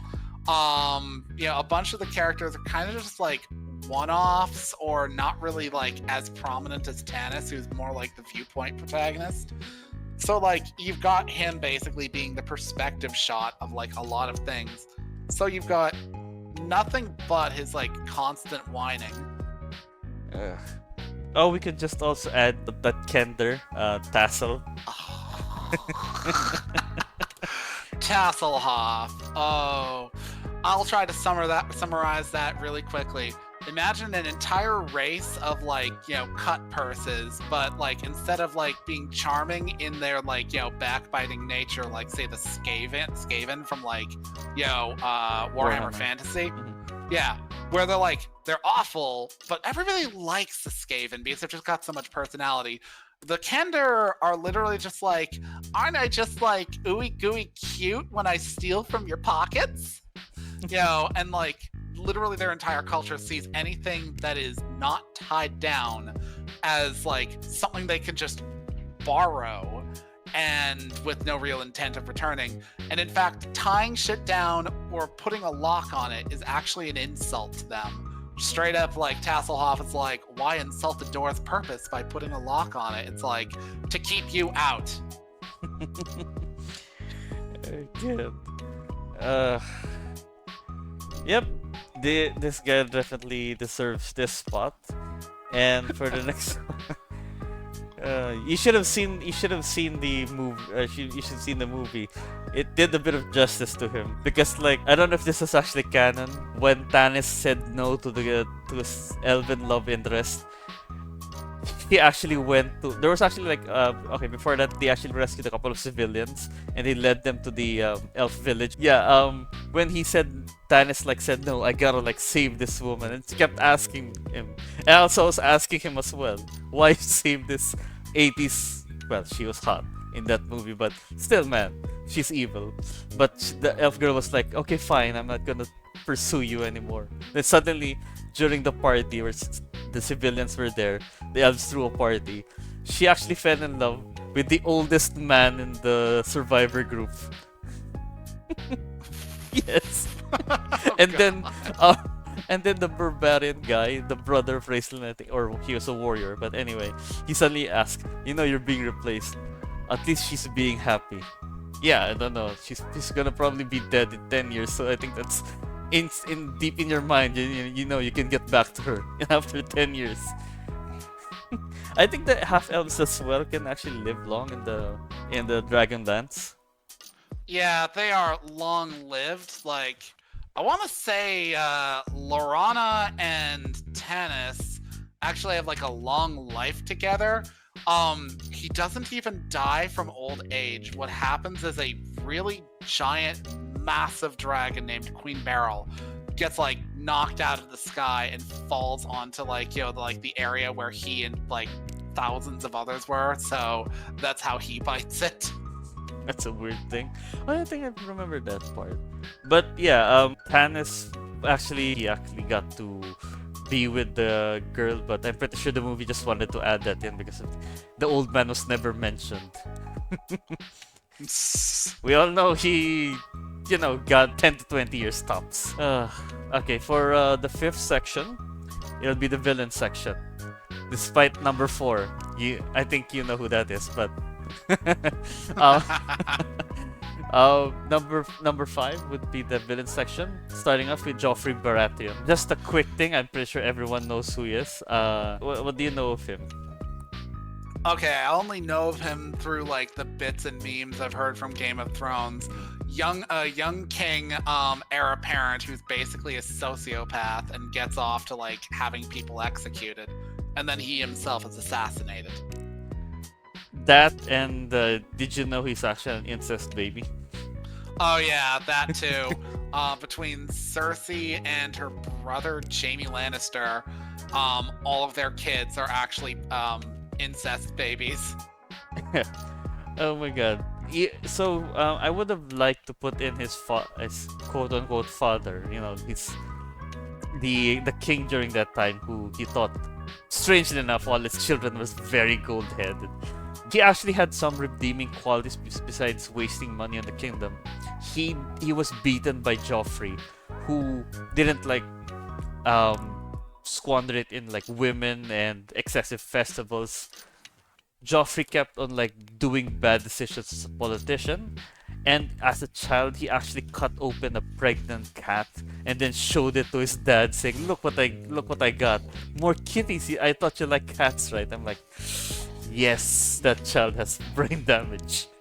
Fucking right. When he was being first introduced in the show, it was actually quite portrayed almost exactly according to some of my other friends. He was a poor leader, he wasn't a good fighter, and yeah, he was actually very mean to one of the sisters of his fiance, actually the only sister of his fiance, by cheating in a duel of a little girl who was 4 years younger than he was. He got his ass beat, then he cheated in the duel in front of the dog that he quote-unquote in the book, in his mind he said, you know what, this wolf, he wouldn't bite me because I am royalty. He got bit. He almost got bit in the neck. But he actually ordered that wolf killed off because he was being pissy, and had the sister grounded because he lost duel. Bitch ass dick. But he also made fun of his fiancée for having her father being executed in front of everyone, and then showed in the show his dripping corpse. And even in the show, he even tried to pull out his hand and catch one of the dripping blood and ask her to wipe it off his hand. The beheaded her father's head over a spike, and then he reaches out his hand, blood drips on it, asks her to wipe it off. Yes, you deserve number 5, sir. Well, because primarily he could be higher, but he is a villain. He was made for this. Yeah, that is kind of the thing, is that his character, is absolutely made for that. So it's one of the reasons why it's a villain has to be genuinely hateable to get on the list of most annoying characters, in my opinion, because their whole role is to be annoying. And Joffrey fulfills that. I can't really comment on the other 2 you've put on the list, though. Well, Aramis a bit, but not the other. Well, 3 of them, but the 5 list. But one other thing, he was actually quoted this as in the show. I've known there was a stupid king. We've had that several times, and the last king before your father, he even put quotations just to tell Joffrey that he could be an incest baby, was a mad king, but we've never had a mad stupid king. and that's coming from a dwarf trying to tell his nephew that he's a fucking idiot. But he was the dwarf was actually like a good politician and all the debauchery. I think that runs in the family, but Yeah, he's judged. If I remember correctly, he's judged by their mutual dad, for like, well, not Joffrey's dad, but like him, Cersei, and Jaime's dad. He's judged by him for being like debauched and leading like a wayward lifestyle, when in actual fact he's like genuinely intelligent and in his own way supremely nicer as far as Lannisters go than like even Jaime to a degree, because if memory serves, Jaime is responsible for the still living youngest Stark son's paraplegia or paraplegia. yeah. Yeah, he was actually quite nice, but and smart. As for Joffrey, yeah, he sucks ass. For the second one, have you heard of the one called Manfred von Karstein? Is he the one who becomes a vampire? Yes, all von Karsteins are vampires at this point. He was Okay, yeah, fair. for the primary part, he's the typical backstabbing political vampire. He's actually good. He's actually one of the best sorcerers. But since he was underneath Vladimir von Karstein, as a lesser vampire, of course your power is gonna be limited. So if you're gonna be beaten by magic by him and by the leader's wife and the leader, I think that gives him a pass. But for the primary part that people did try to mention him for me, it's because in the end times, so what happens was like there was a big ritual. If you remember the Warhammer End Times, one of the worst. Sorry, good. Yeah. Yeah, I heard it. Yeah. So the end times. So there was a ritual that's supposed to like stop the world from ending, and even his god, his god Nagash was saying like, yeah, I'm gonna. I think he was pissed about this part, but he was actually surrendered when Nagash was like, yeah, I'm a villain, but to prove that I'm gonna be with this shindig, I'm gonna surrender you to the good guys as a hostage. And he was like a slave of sorts for a while, like attendant for the greatest human wizard, Balthasar Gelt. And during the ritual, he was so pissy about being like a hostage of sorts that he actually betrayed his god, his very life, and just by stabbing Balthasar Gelt in the back. I think he was under a spell, but he broke free of it and then stabbed it and then ended the entire setting. So they're like Jar Jar Binks giving power to Palpatine. Von Karstein ended Warhammer Fantasy. Oh god. Yeah, I can understand why he'd be on that list then, because like being one of the motivating actors of the end times coming to completion and Warhammer Fantasy becoming Age of Sigmar, I can understand why he deserves to be there.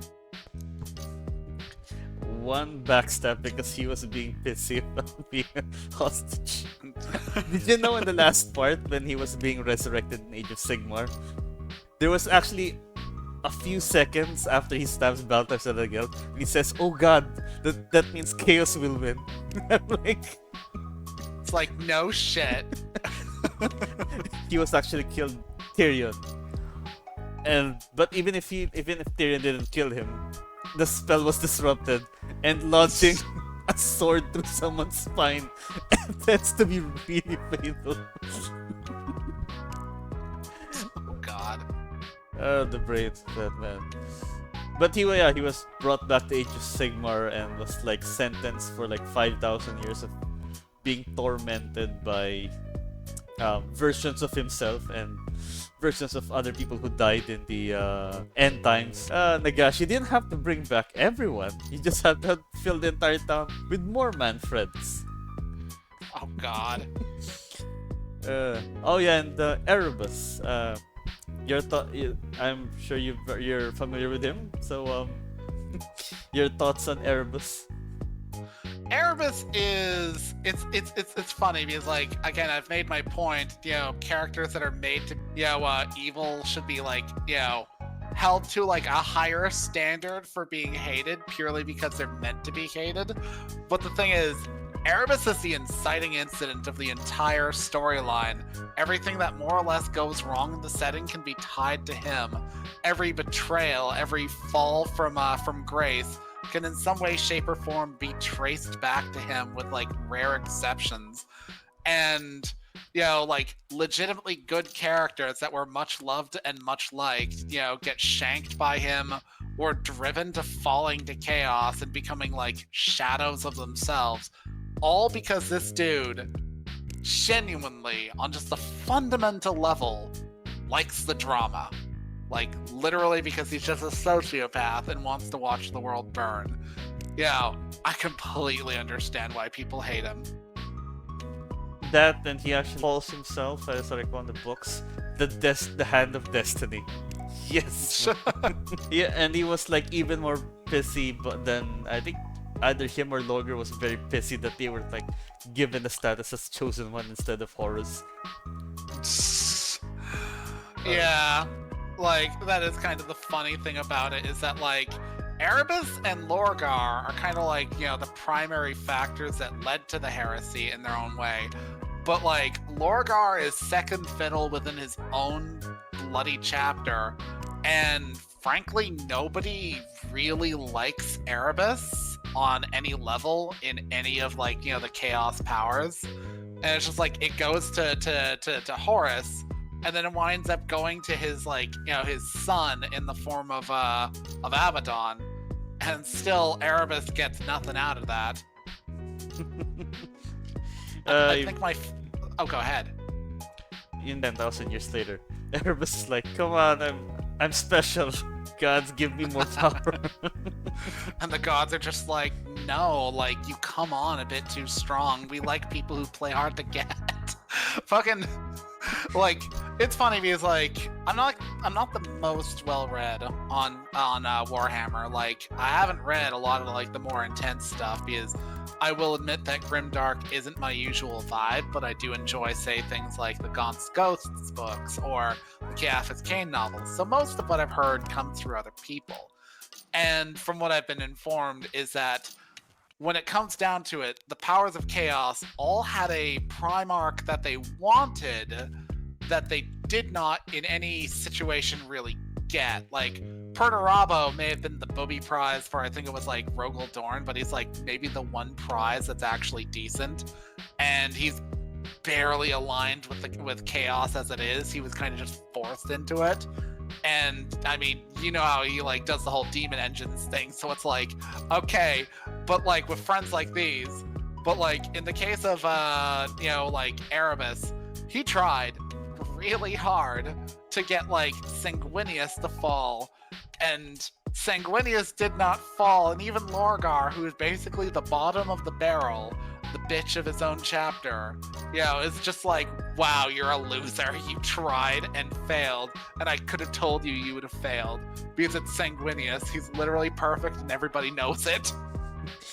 And well, actually, I think he thought that he was perfect, but it's hard to slack reality. Yeah, even when he was like a child, he's not actually Erebus. He's actually a kid who killed the village child who was being like praised on all the time, and his mother said, "Why don't you be like Erebus?" He then kills Erebus, steals his garbs and everything, dumps the kid's body, his fellow kid's body somewhere, the real Erebus, and then joins up with the Astartes with the records and deeds of Erebus. Damn.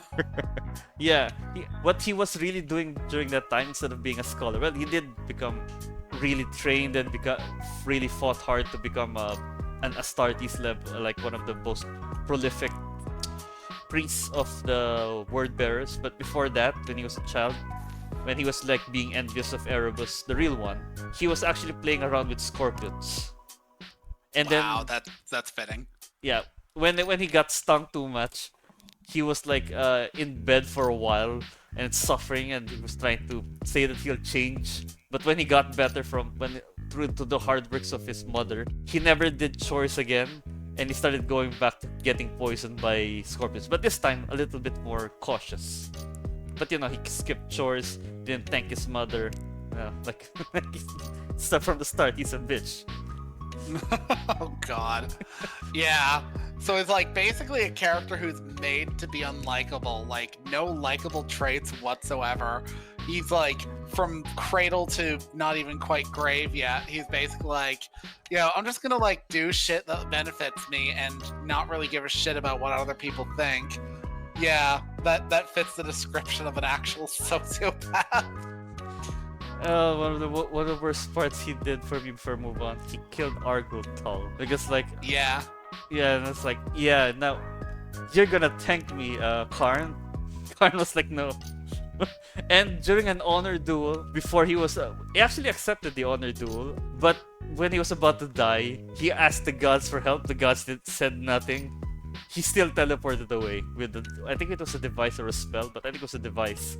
So he bitched out during an honor duel that he accepted. You fucking whore. Yeah, he is such a little bitch. Like, he's really only good at catching people by like, by surprise when they don't know what he's about. But when they do, oh no, he runs for the hills and the gods don't care. Like, go ahead, Karn, you got a free shot. Then he teleports away. Oh god. I think he still. Do I need to post a picture in Discord, or do you still remember his face? Like one of the artworks that really captures it. You mean the smug little expression of him with like the scrawling on his face? Yeah, I remember that. Everybody's seen that remembrancer. Oh god. But nothing beats number 4, even Erebus. Do you want to guess who number 4 is? Christy Upton. The former wife of Adam Hauptmann and the mother of one of the lovable characters, Jesse Hauptmann. I think those sort of her two qualities, aside from being a very talented trad wife. The very thing that a lot of men want. Like, okay, as somebody who's like read those books religiously, I hate her character. I fully acknowledge, though, that it is like bordering into the made to be hateable aspect. And I also fully acknowledge that the novels are from the perspective of the main character. The thing about Mercy is she is pretty much, even when she doesn't want to be, charitable to people. Even when she's like, I really don't want to be, I will still be charitable and polite, because it will reflect poorly upon myself, and also I am in my own way a Christian woman who believes in turning the other cheek. So like, she's willing to put up with a lot of crap, and she does. But like in the case of Christy, she's basically at her limits, because this woman shows up demanding safe harbor and like, inserting herself into a household that hasn't been hers in like 5 years. And literally just causing conflict, and also almost gets the main character killed twice, because the first time she was playing games on the phone with Mercy, and the second time is because the whole conflict was caused by her to begin with. But like, her character is that of that like bitchy ex-wife who's willing to lie and smear and besmirch the people around her for her better interests, and when called on her crap gets all teary-eyed and like the shrinking violet wilting flower essence of like that woman who's just knows how to manipulate the people around them. And the problem is, it works, because werewolves are parochial by nature. Even the women are basically like, I see weak person, I must protect weak person. Well, Christy is really good at looking weak, and therefore she's really good at getting werewolves on her side, and therefore people always kind of just like judge people who are like making her sad at the time. Which is why it just feels so good in that moment when like Mercy finally puts all the pieces together, and it's like, this is literally all your fault. I nearly died tonight because of you, but also we may all still die because of you, because you were going around saying, I'm the ex-wife of Adam Hauptmann, one of the most powerful werewolves in North America. Aren't I sexy for that? Don't you want to like outdo a werewolf? And the kind of guys she's into are basically like, do I? Well, then it turns out one of them's a literal volcano god from the Canary Islands, and she's like, "Oh well, that's a little bit too hot and spicy for me. I'm gonna run for the hills."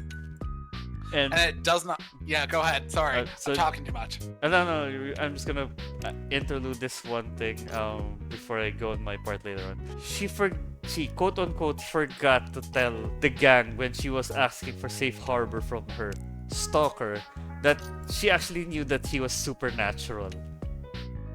Nice thing to Yeah. add beforehand, Christy, but go ahead. Yeah, 100%. That is 100% a good point. Yeah, it's just like it adds to how insufferable she is. And the thing is, it's not even just that she's like, she's an awful person herself.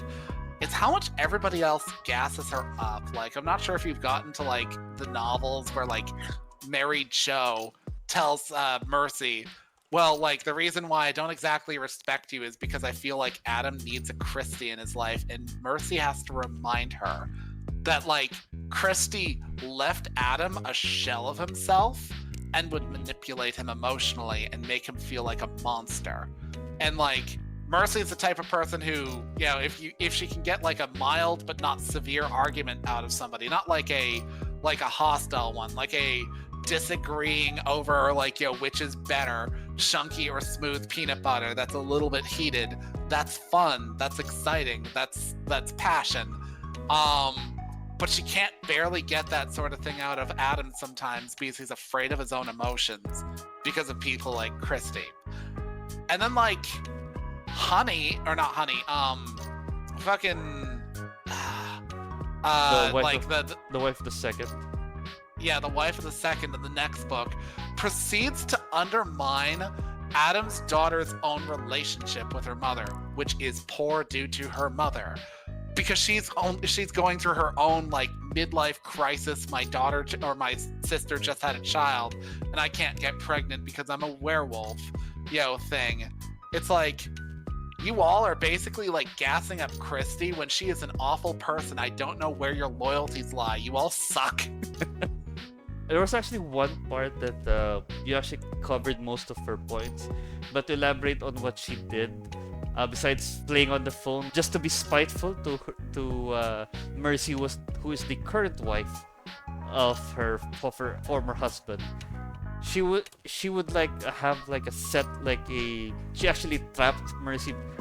She actually set up a dinner right on time that prevented Mercy from like washing up, so that she was from her job she's a bit greasy, and then suddenly scolds Mercy of this is my like great grandmother's like what do you call this like covering all over the table covering, and then she was tearing up, and then Adam was like trying to console her. Because you called her down, you suddenly, oh, I've already made the dinner, unless you want to go up and have your food cold. You do realize you can sense her that she's already dirty, and yet you have her sit down as quickly as possible. Of course she's gonna get dirty on your great grandmother's table cover. Yeah. Yeah, it's like she was basically just playing passive aggressive games to throw around the fact that like, oh well, you might have changed things around, but this was my house before. And it's like, well, it hasn't been your house since the divorce. Now piss off. I have no sympathy for Christy as a person. And like it really sucks my enjoyment of some of the other like women in like the Pax, character when they fucking like buy into her crap, because it is mostly the other women. Honey is an exception. She never liked Christy, and like I want to say it was by that book where they started investing time into her.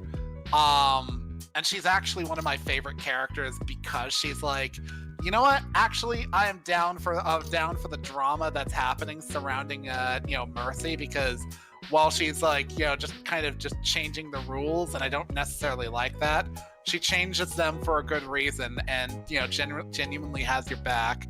Yeah, that Honey actually was becoming more likable through that book, and she actually met half brother of Mercy, and was still being in control despite the half brother being an ass. I ship that. I do ship that. They seem like they'd be good together. Ben's still my favorite character, ironically. Like, okay, there are some like genuinely good characters in the pack. I really like oh fuck, I'm forgetting his name. No, not Kyle. Kyle's the boyfriend. I mean, look It's for the gay werewolf. the third in the pack. Yeah, the third in the pack with the very Texan accent.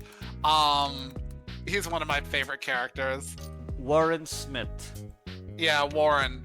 Warren's one of my favorite characters, but like Ben very quickly grew on me because he's like such a jerk, but then you find out that he's actually just like putting up like a wall against other people because of his experiences in childhood. I'm not sure if you ever like listened to that one short story about him like, you know, scaring off that shitty middle manager that was sexually harassing his like coworker. But it's actually a really good story and has some like hilarious moments where he's talking shop with a dude from like India. But like it's like it cuts into like how his like upbringing shaped his perception of women, unfortunately, because like his father, you know, was, well, a molester, and his mother was very clearly aware and would just be like, well, I've got mine, you know, I'm a soft, soft stay-at-home wife who like enjoys the bounty of my husband's money, so what do I care if he's basically like traumatizing our son. So like he hates women as a result of that. He grows out of it significantly. He's still very, very, very harsh, but like he's genuinely friends with Mercy to the point that like when she is a little bit cold towards him, he's a little bit hurt by this, but like he also understands. He also goes through so much crap in the stories, like manipulated by a demon and then possessed by a fae spirit. Oh yeah, he also got blows with some. He actually sided with Mercy, but also got him blows with the one you were mentioning, Ariel Zhao, the wife of Daryl II. She was the hardest pro Christie of even the book after that. Yeah, he I think you're talking about Mary Jo, who he got into blows with. Daryl's wife. I Oriel. forget. Yeah, Oriel. It was Mary Jo he got into blows with, and it was because Mary Jo, like, I like her, but I also kind of like dislike her because she, like, as you said, is like the most pro Christie, but she also like conspired with a dude to excise Adam and therefore Mercy from the pack, and did so via manipulation through their pack connection, which was not something you're supposed to do. I want to say like when like Sam found out, I think it was Sam, or it might have been like Bran himself, they were actually absolutely pissed off because that's like considered just disgusting that they would do such a thing, but they did do that. And after the fact, Mary Jo is just like indignant that she's held in contempt even a little bit, and it's really not Mercy holding her in contempt at all. She's just like, I'm gonna try to be your friend and maybe prank you a bit, and everybody else is like, you're a bitch. Oh god.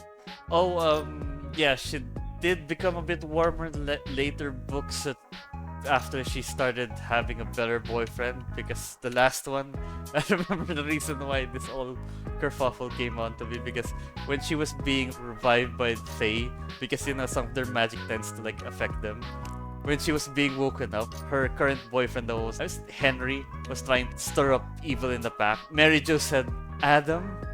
I'm like, yep. Yeah. That's gonna like, oh yes, that's gonna piss off a werewolf. Yeah, a big oof there. Yeah, that led to some conflict and was like 90% of why the dude was doing that. It was so bitchy.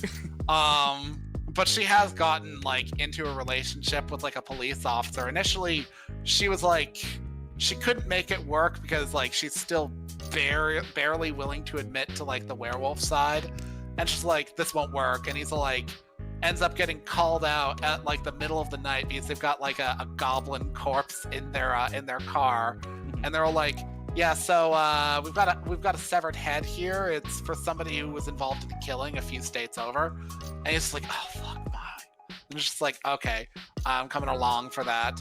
And after that, Mercy kind of bullies Mary Jo into giving him another shot, and by the next book they're actually actively dating. And he winds up getting hurt as a result of like somebody trying to like make a point. And she's like, I told you shit like this would happen. Round in all the round places. No, that's a quote in the book. Yeah, so I just showed a picture of how I imagined, the quote-unquote from Adam as well. A really good housewife. And from Mercy, round in all the right ways. I'm like, I think I found her in the internet once. But yeah, we're gonna be using that picture as well. Oh god. But yeah, Christy, for the last part, she was being an absolute bitch, even being saved by her operating room where she was still being operated in, like, and then Christy wanted to kill Mercy because it's literally like the first line after Mercy comes out of like a coma where her dad was like, yeah, I'm giving you a one-off for this because it wasn't really your fault, but you really do need to be more careful. And then like the first thing she hears is, why won't you just die? And it's Christy, because Christy danced on Mercy's very last nerve by trying to move her toiletries into the ensuite of Adam and Mercy's, personal marital bedroom ensuite. And she's all like, okay, you know what? You did this again. So puts blue dye in it. And well, because Christy is a natural blonde, she's primed for receiving hair dye. Oh, by the way, just for context, but what Ash meant was like rooms, in case people don't know. But during the room where she was assigned, she was actually pushing herself straight to Adam. Even besides speaking out that she wanted to go back to Adam, she was physically trying to get closer to Adam by requesting the room right next to the married couple, and then kept using the bathroom of the married couple. And then finally, from what I heard from the book, I tried hearing it again, audiobook. She actually used the blue dye where it was being placed was actually Mercy's own shampoo. So, she actually caught Christy trying to make herself smell like, the protagonist Mercy, who's the current wife. So yes, you deserve it. You were trying to. I never caught that in my reading of that book, that she was like using Mercy's own toiletries, which actually makes perfect sense given how like they discuss like personal scent versus like an ability to be tracked in the novels. Yeah, and to the audiobook, I don't know if it changed, but from the audiobook, I checked again. She actually removed all the toiletries and her makeup kit from the bathroom. And she didn't know when she woke up and people were telling her about the blue dye. She actually predicted that Christy was going to use her own shampoo because she actually noticed that somehow her own toiletries were being moved. So she was right. Christy was using her own toiletries. God. Can you be any more desperate? Oh god. And during the next book where the one you were mentioning, like Ariel was trying to she saw the college thing and tried to stir up trouble for Christy because Christy called and then tried to stir up trouble. During that time, I think it was with the fake kid. She actually came up to the stairs. She came up to the house without invitation, and then suddenly tried to point out, we have all this trouble, and our daughter Jessie has to stay in the city with you because a certain someone was trying to show off, and that was Mercy again. And I'm like, and I could move in to help you out. I'm like, She saved you from the previous book. I know she tried the blue dye thing, but she saved you from the previous book, and you're still being a bitch. Yeah, no good deed goes unpunished, I suppose. Fucking, yeah, I guess I kind of vibe with the whole situation because, like, ironically, the whole like the stepmom situation that's going on with Christy and Jesse. Well, not stepmom, but like the sort of like poor maternal relationship in real life happened to my stepsisters. Their mother basically was like a shit show of a mother, and now neither will have anything to do with her. But like, she called up my own mother to bitch at her for like somehow winning a game my mother was not actively trying to compete in.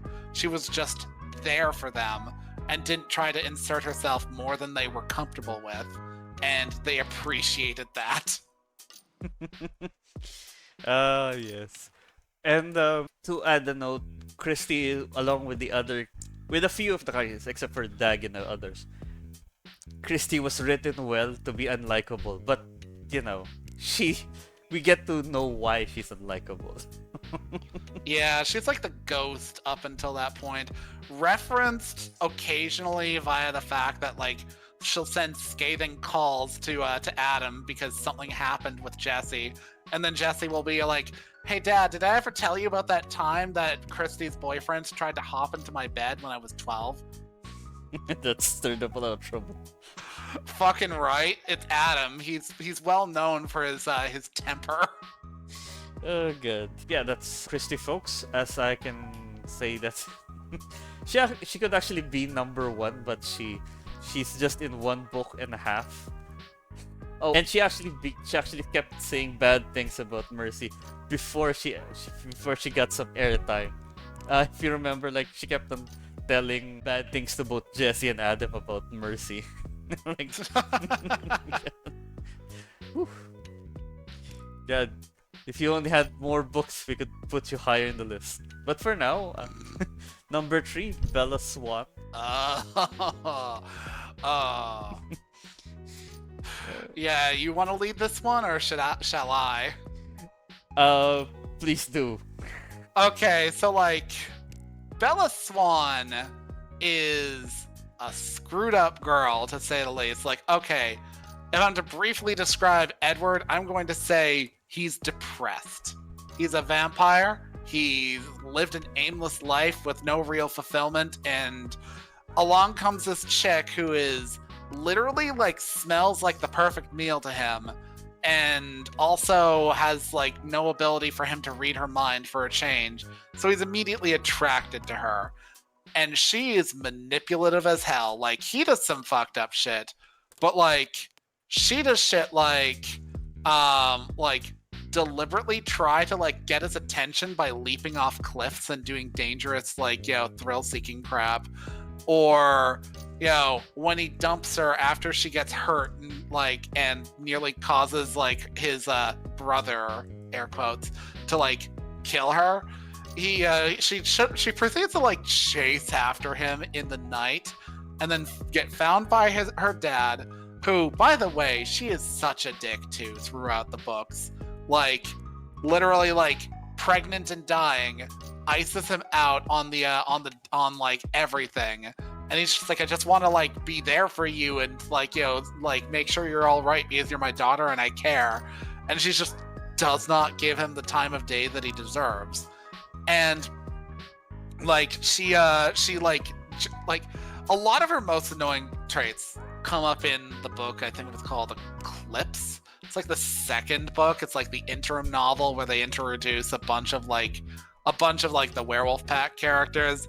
But during that time, she like literally is screaming herself awake and having PTSD fits because she got dumped, and sitting by the door waiting for him to come back to her, and then like finally is able to more or less like manipulate him through circumstances into coming back to her. And, you know, even like in the middle of like the last book, she's like, okay, I'm just gonna like up sticks and run away with my daughter and, you know, leave Edward to like hold the bag. It's like, girl, you just gave this dude purpose to exist and you're just going to abandon him. Fuck you. You know, like she genuinely is absolutely like one of the worst characters in those novels. Ugh.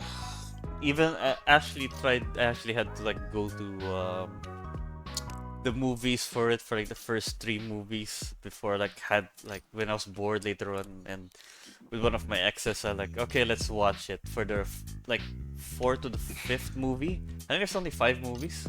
Let me double check. Yeah, there's 5 movies. There's Uh, like the last two are like a double feature, like Deathly Hollows. Barely remember four and five, but I watched like and three, but I couldn't take it anymore. I was like dozing off on the three. But on the first two, we're like super hyped up 50 level gear, Twilight and everything, and every type of brand on them. Plastered. Yeah, they were real big fans of the books, along with middle-aged moms, who I also saw in the 50 Shades of Grey crowd. Oh god. Did you know that that's fan fiction of Twilight? 50 Shades? 50 Shades is literally fan fiction that the author originally wrote of the Twilight, and then just like rewrote the names and like reframed the story when she wanted to publish it. Well, it's not only Lord of the Rings and Dragon Ball that inspires new stuff. Just kidding. That's a real insult. I just had to put it. But yeah. From what I watched, Bella was like I didn't read the books because I didn't want to. From what they portrayed, she was like always moaning and yeah, she was being a bitch to her dad. She was like, oh, why are you here? I want to be with the werewolves and vampires. She's your dad, and during the wedding, she's like, okay, yeah, you're here. Thanks, dad. And like, he could have like not be there, but he was really being a good dad to you. Uh, and yeah, and I don't know who gave this printout, but a lot of women, like across several novels, are like, why are you guys attracted to me? I'm such a boring person. And then they cast the actress as the actress for Twilight wasn't that hot, but she was being portrayed in several ways that she's being very attractive to everyone else. But she's like, I'm ugly and I'm so down. But I don't know why you guys are chasing after me from an always half-naked werewolf. who, who the actor even said. I was actually being uncomfortable being half naked all the time, but the director said, "Yeah, just be naked." I'm like, okay, fine. Yeah, he was underage for those. It makes the whole Twilight Moms thing super uncomfortable when you realize that there was like Team Jacob women. Yeah, and the super old vampire. Actually, Edward was like really creepy, but later on he was like, "I'm gonna keep my distance." But yeah, Bella's like, you know what? I know you're like an alcohol or drug addict, but I am the alcohol and drugs. Bite me, turn me into you. Stop that. He kept saying no, and like, woman, he is doing this for your good. But like, you know what? If you don't keep giving me attention, I won't feel special. Yet there's a werewolf. Even there's like a few times in the movies where she was literally trying to make Edward jealous for no reason by trying to like being close to the werewolf guy who she was leading on. Oh god. Yeah, fucking. It's funny too because like, it takes until he gets married, and until Bella becomes a vampire, for Edward to become happy. And the thing is, after he's fucking happy, he's actually like a likable character in my opinion. Like I remember like in the last movie, so like the second half of the final book, he's like talking to Carlisle and he's basically like, I realize I've never thanked you for the life that you gave me. And stuff like that. Meanwhile, amidst this all, Bella's basically like planning to run for the hills with Renesmee and like abandon him, and just like being like a selfish twit. And Oh, it's like she never really grows as a person, but he does, and that's kind of a problem when you've got like a main character who's supposed to be like who you're rooting for, and you're rooting for her doing something stupid and then like being like a huge piece of shit towards like even the people that love her. Okay, you know, it's just not a likable trait for her. Yeah. As far as it can be, so I want to point it out as well, like the weird fetish of the author, like having old and young, like very distant ages. When Bella was pregnant with her child, for some ungodly reason, I don't know how, if it's magic or like or the author's being godly pervert and then made Jacob like, oh, I'm in love with your unborn child. Yeah, I want to say that was literally just like, here's the thing. The problem with like, Jacob is that in the early stages of like the story, Jacob was like a likable, if average dude. So like, from what I remember at the time, a lot of criticisms of the characters amounted to Jacob is likable until suddenly he's just not, and he's an asshole.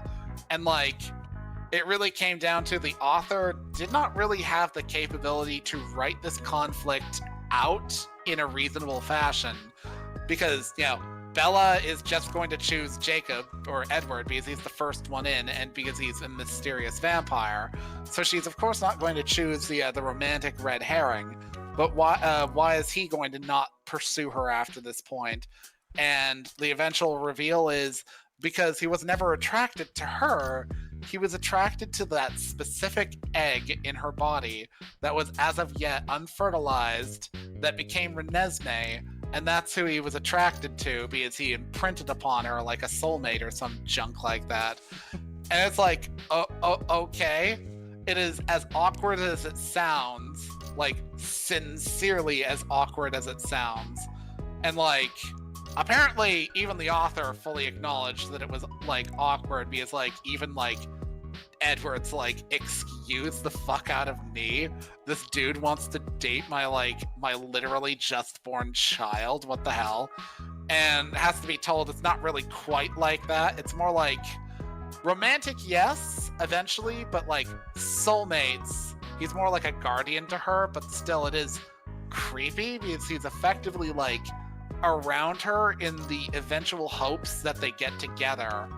And I get that Renesmee is like a fully cognizant, like that's the thing about Renesmee is that she's unique versus other vampires because she was like fully aware upon being born, whereas like other like vampire children are just locked into being effectively a child with all of the like emotional regulation issues therein. So they'll like pillage an entire village because they were hungry and nobody was around to tell them no. But like a Dhampir, let's call them, will actually like mature, and because Bella and Edward are weird together, their child is also basically like what is her name? Alistaria, the sister of Paul from Dune. I think so. Yeah, so it's kind of like that, where she was like aware in utero and basically like near to fully adult level intellect at like early adulthood or early childhood. Because like I want to say her power is that she's able to share her thoughts with people rather than read people's thoughts. That sounds extremely complicated. Yeah, I really did miss out when I was watching it with other people. On the last two movies, I'm like, oh yeah, a vampire fight, and it's actually like a feature vision.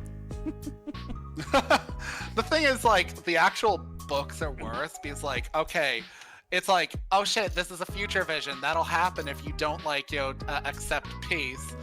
But the thing is, in the novel, they literally meet in a field and just talk. There is no future vision. They're just like, yeah, so let's talk this out. We've got an army, you've got an army, let's chat.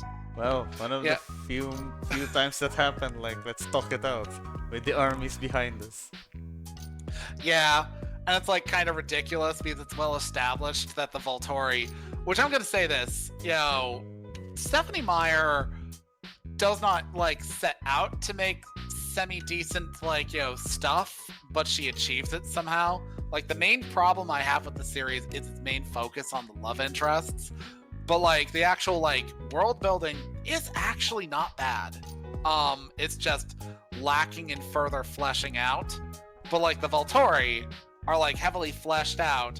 They're way over the top as vampires, and they have a tendency to just be like, yeah, you've done a thing that makes us want to kill you. And the reason is because they had a vampire amongst their numbers that like had a unique ability that their leader wanted to collect. So it's like established that unless they had like a legitimate cause to like back down, they probably wouldn't. So them just meeting and having like a diplomatic chat is kind of ridiculous. Yeah, I saw potential in some of their lore because some people tried to convince me it was like really deep, and I like ask, is there a spin-off? Like, no. Okay, then never mind.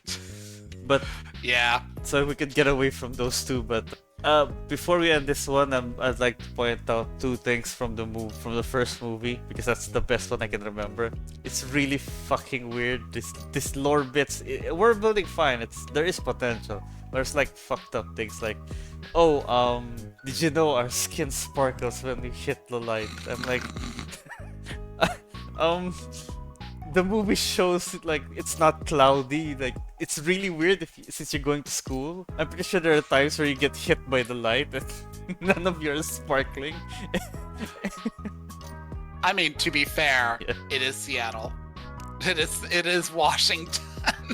Like that's the meme about the Seattle area is like my area gets a lot of rain, their area gets apparently more rain. Yeah, but their shots are like, oh, there's a bit of sun. You're not sparkling. And I'm pretty sure there's like UV lights in the science labs at times. I'm pretty sure that will hit you, but what was that? What was that part? The famous line that, that started the memes. Don't look at me. I'm so ugly. What the fuck are you talking about, man? And you kept brooding over it. This is the skin of this is the skin of a killer, Bella. Sparkle, sparkle, sparkle. Oh. Okay. That was like, yeah. That was the first time. This is just a meme and it's been repeated over. Some of the gayest shit I've ever seen. You're literally moaning and panting like a bitch and it's just sparkling. And then Bella's like, yeah, okay, fine. I'm not into that, but Bella's like, wow, you're so beautiful.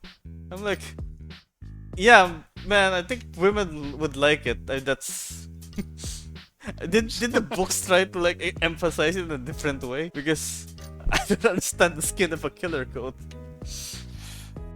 Okay, so like there is some reveal on that why he sees himself that way, and but like it literally is just meant to be taken at face value that like he's like the glittering aspect is the trait of a vampire, and I'm a vampire and therefore I'm a killer.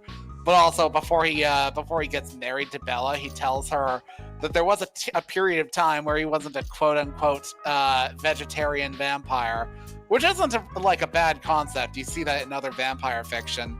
Mm-hmm. But like in this case, he went off and was like, I decided to hunt humans. I used my telepathy to figure out that certain humans were awful people and targeted them. So he went after like serial killers and murderers and rapists and shit like that. And it's like, dude, you were basically just like vampire or vampire Batman. What are you on about? And he's like, I still kill people. It's like, my dude, why are you confessing this to Bella? Why is she like she's gonna be bothered? She's already marrying a vampire. She already knows that you like feast on like life to like to go on living. Yeah, the entire series is like really, really weird. Oh god. Oh, I don't know if this was in the books, but one other gripe I have with the world building, like, oh, in the movie, the best part that we can actually try to play baseball is when there's there's a thunderstorm. I'm pretty sure. I'm pretty sure there's a difference between you people hitting with the strength of the Hulk with the metal bat and the thunder in the sky. An idiot would know the difference. I mean, I get the reasoning. It's still dumb. Also, like they're vulnerable to fire once beheaded. So, like, pretty sure if you got struck by lightning while wielding a baseball bat, you light on fire. Just saying, it's not really thought out. Yeah, but yeah, it's one of the dumbest scenes that I've ever seen. Okay, we can now play baseball or run better because our footsteps are really loud. What the fuck are you talking about? There's a difference between a thunder in the sky and a sound that's nearer to you. There's like a quote, I remember there's a quote in the movie, even if people saw us, the sounds wouldn't make too much of a difference. One of you got to put a baseball through the fucking sky as if it was a cannon. Oh my god. God. Oh, I'm gonna add one more. The part where they have to, I don't know, it's actually in different fictions, but I don't know why you guys have to go through high school all the time. It's gonna be really weird if you know, I know you guys have to switch places, but it's gonna be really weird if people somehow recognize you. Oh, I'm just gonna move to this state. Hey, I've seen you before. In high school. In high school, it's like what? In America? To us, it's like 4 years, but... It varies. In my experience, because I didn't do what we have is, we have like... in some areas we have elementary school, middle school, and then like high school. In some countries I think they have like junior high and senior high. But like for my experiences, high school in totality goes from grade 8 till grade 12. That's when you graduate. So like they're really just there for like 4 years. Yeah, around 4 years. Yeah, so how are you gonna keep them looking like, oh yeah, I went to this school? It's not about like every century. Once your kids go, quote unquote, kids finish the 4 years, the people are gonna start wondering why they're still young after like 5 more and then 10 more. It's not every century. You can be switching towns every 5 years. I feel like because there are like all fairly like adultish looking, even Edward, they could reasonably play off just being like, like a very young looking 20-something and maybe like get like a PhD in something, and you don't really need to physically appear in anything to publish yourself in like a journal or something like that. I think that might because the actors, they're pretending to be kids are younger than most. Yeah. But I think the books try to put them much younger. Okay. Yeah, he deserves number 3. And then number 2 is Sean Johnson, or in a Sweet in GTA San Andreas.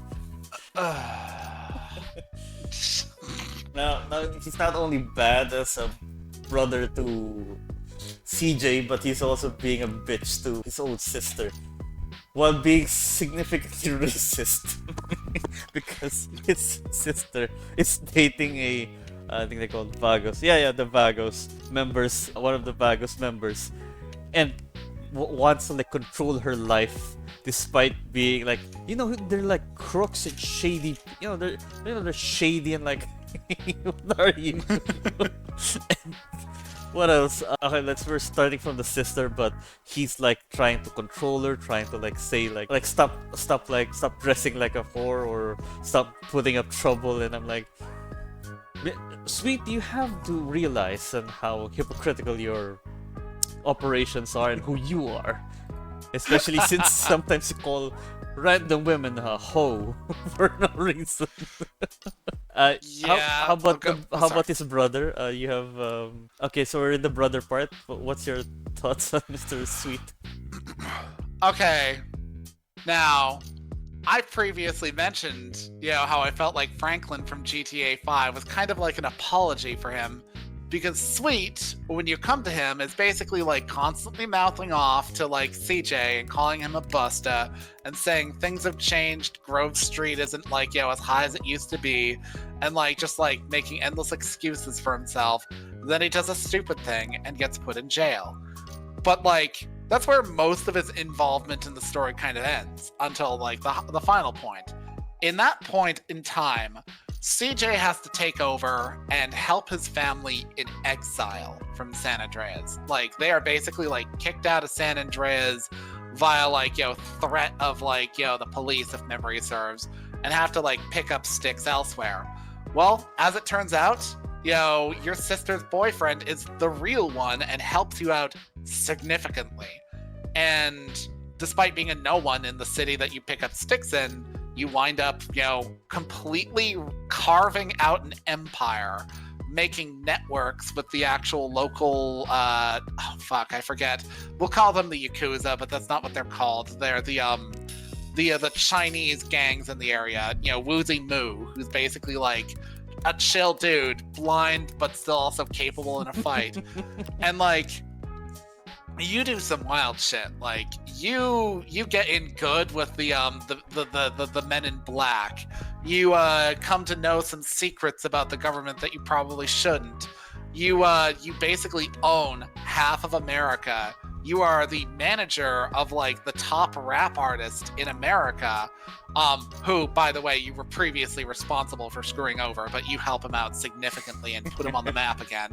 You do all this shit. You basically like recreate Grove Street Gang. You are responsible for their return to power, and your family like suddenly going from a shitty old house in the hood to mansions and helicopters. You do all of this in the span of what can only be months. Your brother gets out. Tenpenny goes through like a very public trial where he's acquitted, but he is never going to be a cop ever again. There is no way, no how, because he's got too much mud on him. And Sweet proceeds to be like, we need to go kill him. And you're like, why? We're doing fine. And he goes on this rant.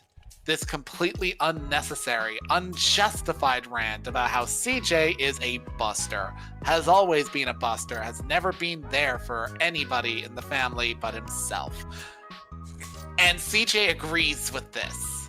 That pissed me off at the time because it's like, I'm sorry, did I not just go through this entire game being the only one holding everything up and it turning out that like 90% of like the leadership staff of Grove Street were in the pocket of Tenpenny and willfully so, and you're calling me a busta? And not only just CJ's own like criminal connections, but his actual government connections, where he did like even like used a jetpack to help the government save the country. And then suddenly Sweet says, "Yeah, I know you did some shady shit, but knock all of that off. We're gonna go back to old style and stuff like that." I'm like, he just got you out of prison, wiped your record clean, and got everyone better lives. But even in the ending, it was like, CJ, where are you going? I'm like, why are you trying to boss him around? It's literally like Eivor. Actually, even better than Eivor, but because it's modern times. But he did a lot more. And then all comes in Sweet and says like, yeah, man, I don't know what you're talking about. Look, we gotta do this my way. I'm like, there's a main character syndrome in all of the games, but I've never seen one as bad as Sweet, because that man just walks up to any scene and says like, I'm the boss. It's like, bitch, you're not the boss. You're not even like a contender for the boss. You were second fiddle to our dead brother, and you're second fiddle to me. Fucking get in line. But the writer had to be like, yeah, he's important. Like, look, I know the writer wanted to like have, oh yeah, this is a deep thing and this is one of the few games where again, we don't have to point it's satire, but they have actually a deep story, the GTA series. But for this one, it's one of the best, but also one of the most aggravating stories, because Sweet just ruins it. Like, go on, sorry. No. You know, it's just like I still remember back in the day, like just getting to that point, and even to this day, it's one of those moments of, wow, I hate this character. You know, like you literally save him. Not just save him, you save his literal ass because like the like Men in Black agents like, yeah, so we've got him between a literal like racist like murderer and a dude whose name is Horse Dick Johnson. Do you want to know why? Yeah, so maybe I can save him from that for a bit, and if you do these jobs for me, I can save him in the long term and of maybe getting him out of jail. You dig? And like CJ's like, okay, fine, I'll do these obnoxious, risky missions that you'll disavow me on, but you better be square.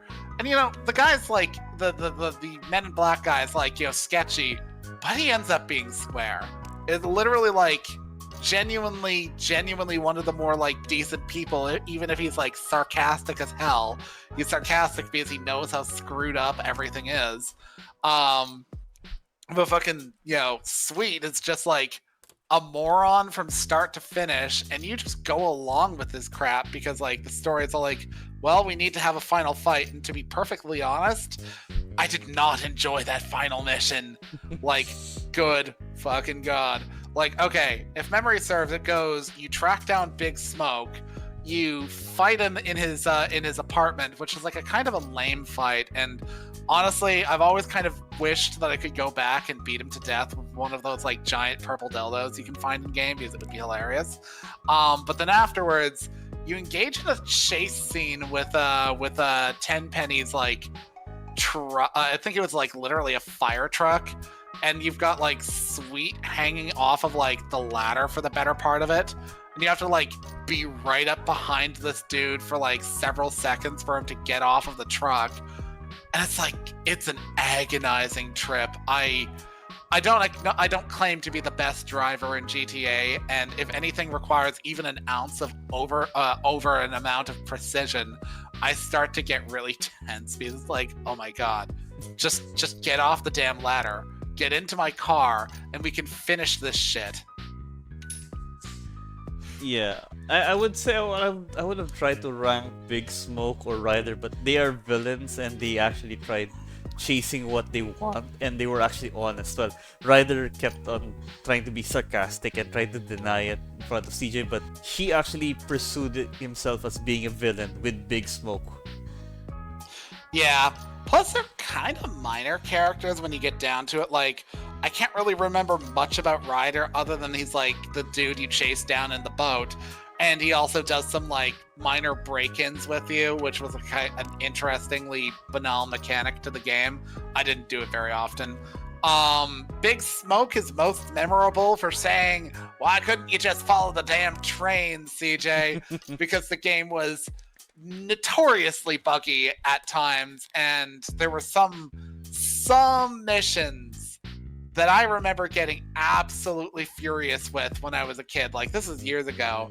Like, I think it was like that one, and that one mission where you're flying a helicopter just below like a certain radius so like radar won't track you, but you're having to go through like the forest, and my helicopter kept clipping the trees and falling out of the air. Yeah. Oh. We're gonna put him number 2 there because GTA San Andreas was one of the best games for me, but it's also one of the most infuriating. And the most infuriating one, if you want to remember, is because the toy plane.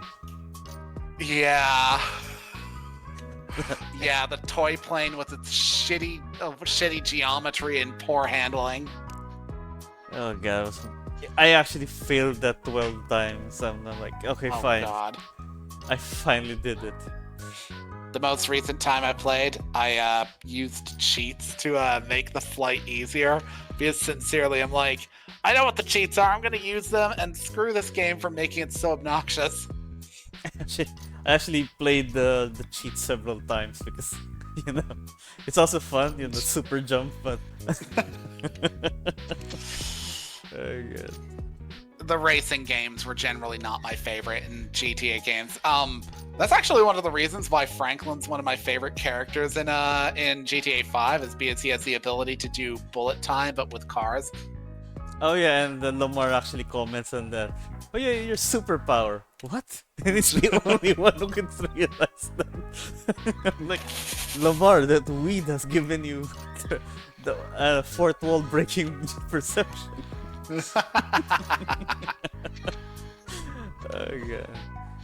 Alright, for the final one, I believe that you are the one who can tell us about it. Yeah. Okay, so the Suki Stackhouse series, or the Southern Vampire Mysteries, also known as the series responsible for the True Blood TV series, though they deviate significantly, is basically Suki is a waitress by day in Bontemps, Louisiana, and in her world, vampires have come out of the closet, as it were, because, you know, synthetic blood is a thing and they can eat that, and it allows them to coexist with mankind. But, like, it turns out she's psychic and, you know, therefore can read people's minds, and that's been nothing but a blight for her. You'd think sympathetic, okay? Okay. But then she involves herself in a whole lot of, like, supernatural shit, and then whines constantly about how her life is very supernatural now, even though she willfully dates, vampires and werewolves and were-tigers and whatever comes her way. And it's just like, if it was just that, I could live with that. But the problem is that she also is shitty towards characters for no real good reason. Like, in one of the novels, she was dating a were-tiger.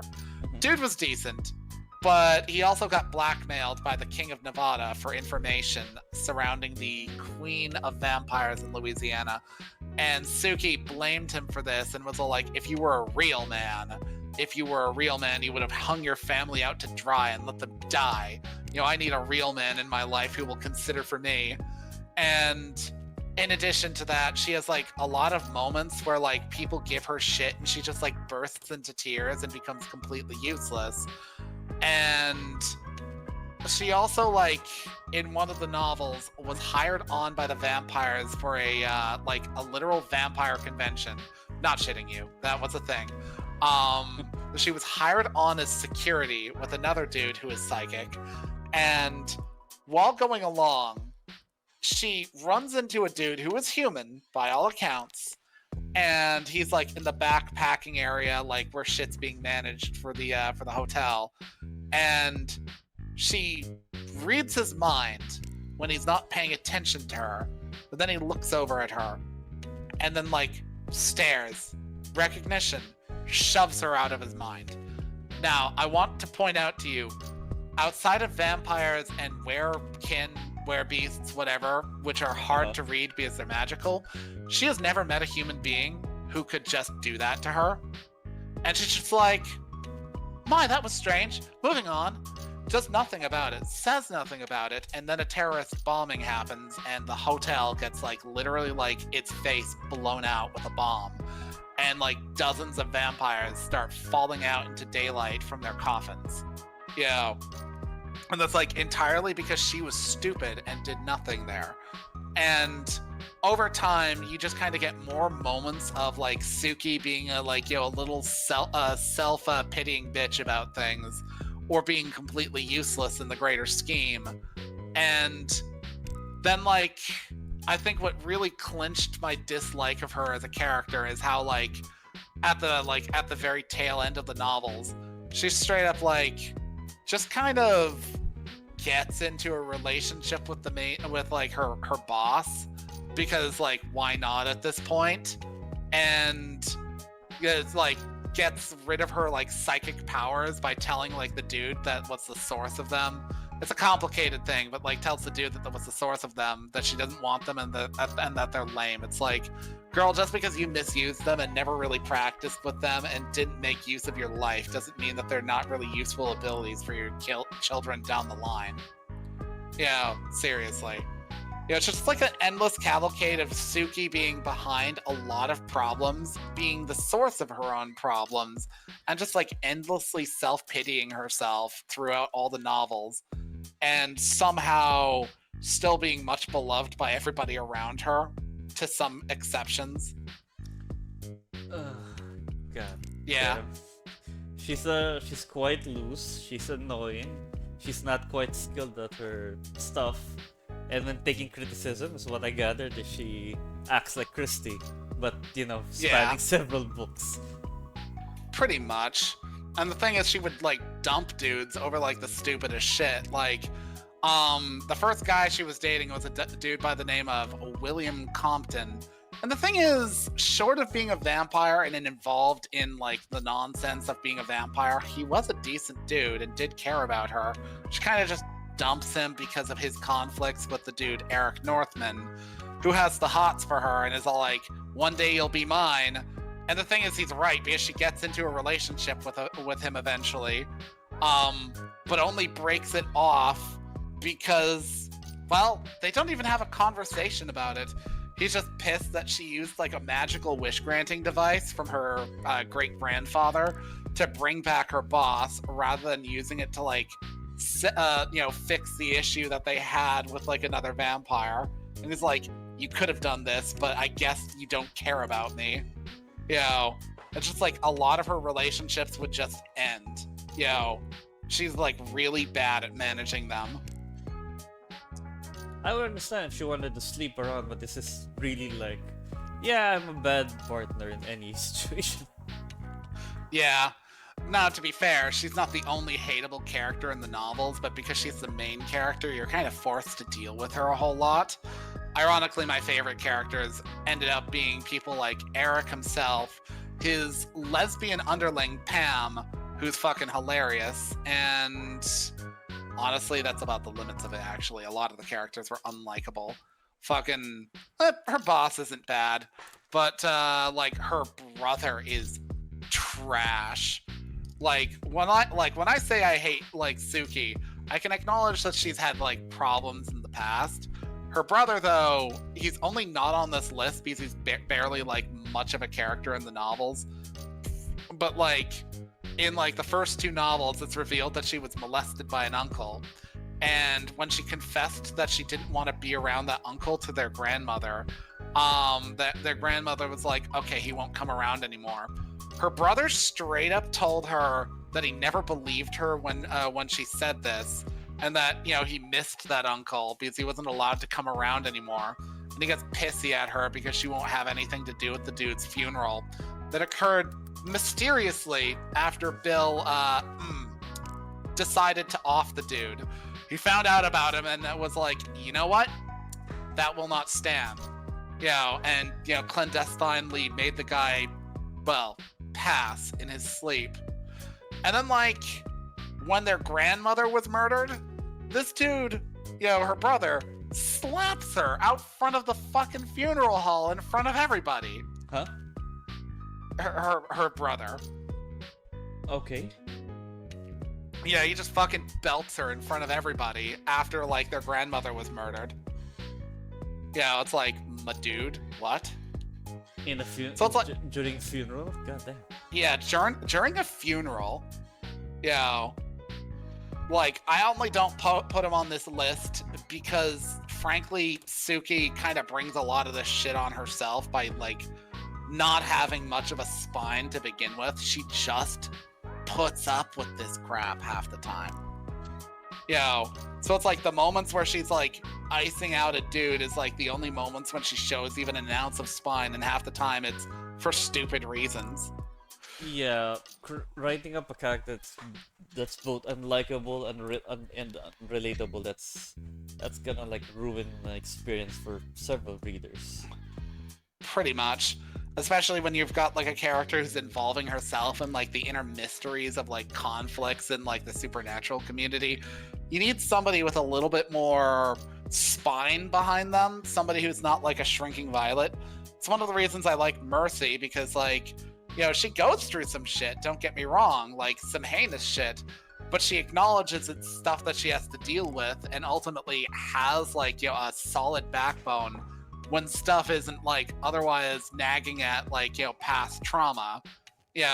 Like she gets, biggest example of that is when she like gets kidnapped by the Lord of Milan and winds up sneaking away and getting to Prague, where she has to like orchestrate her own rescue and get in touch with the powers that be.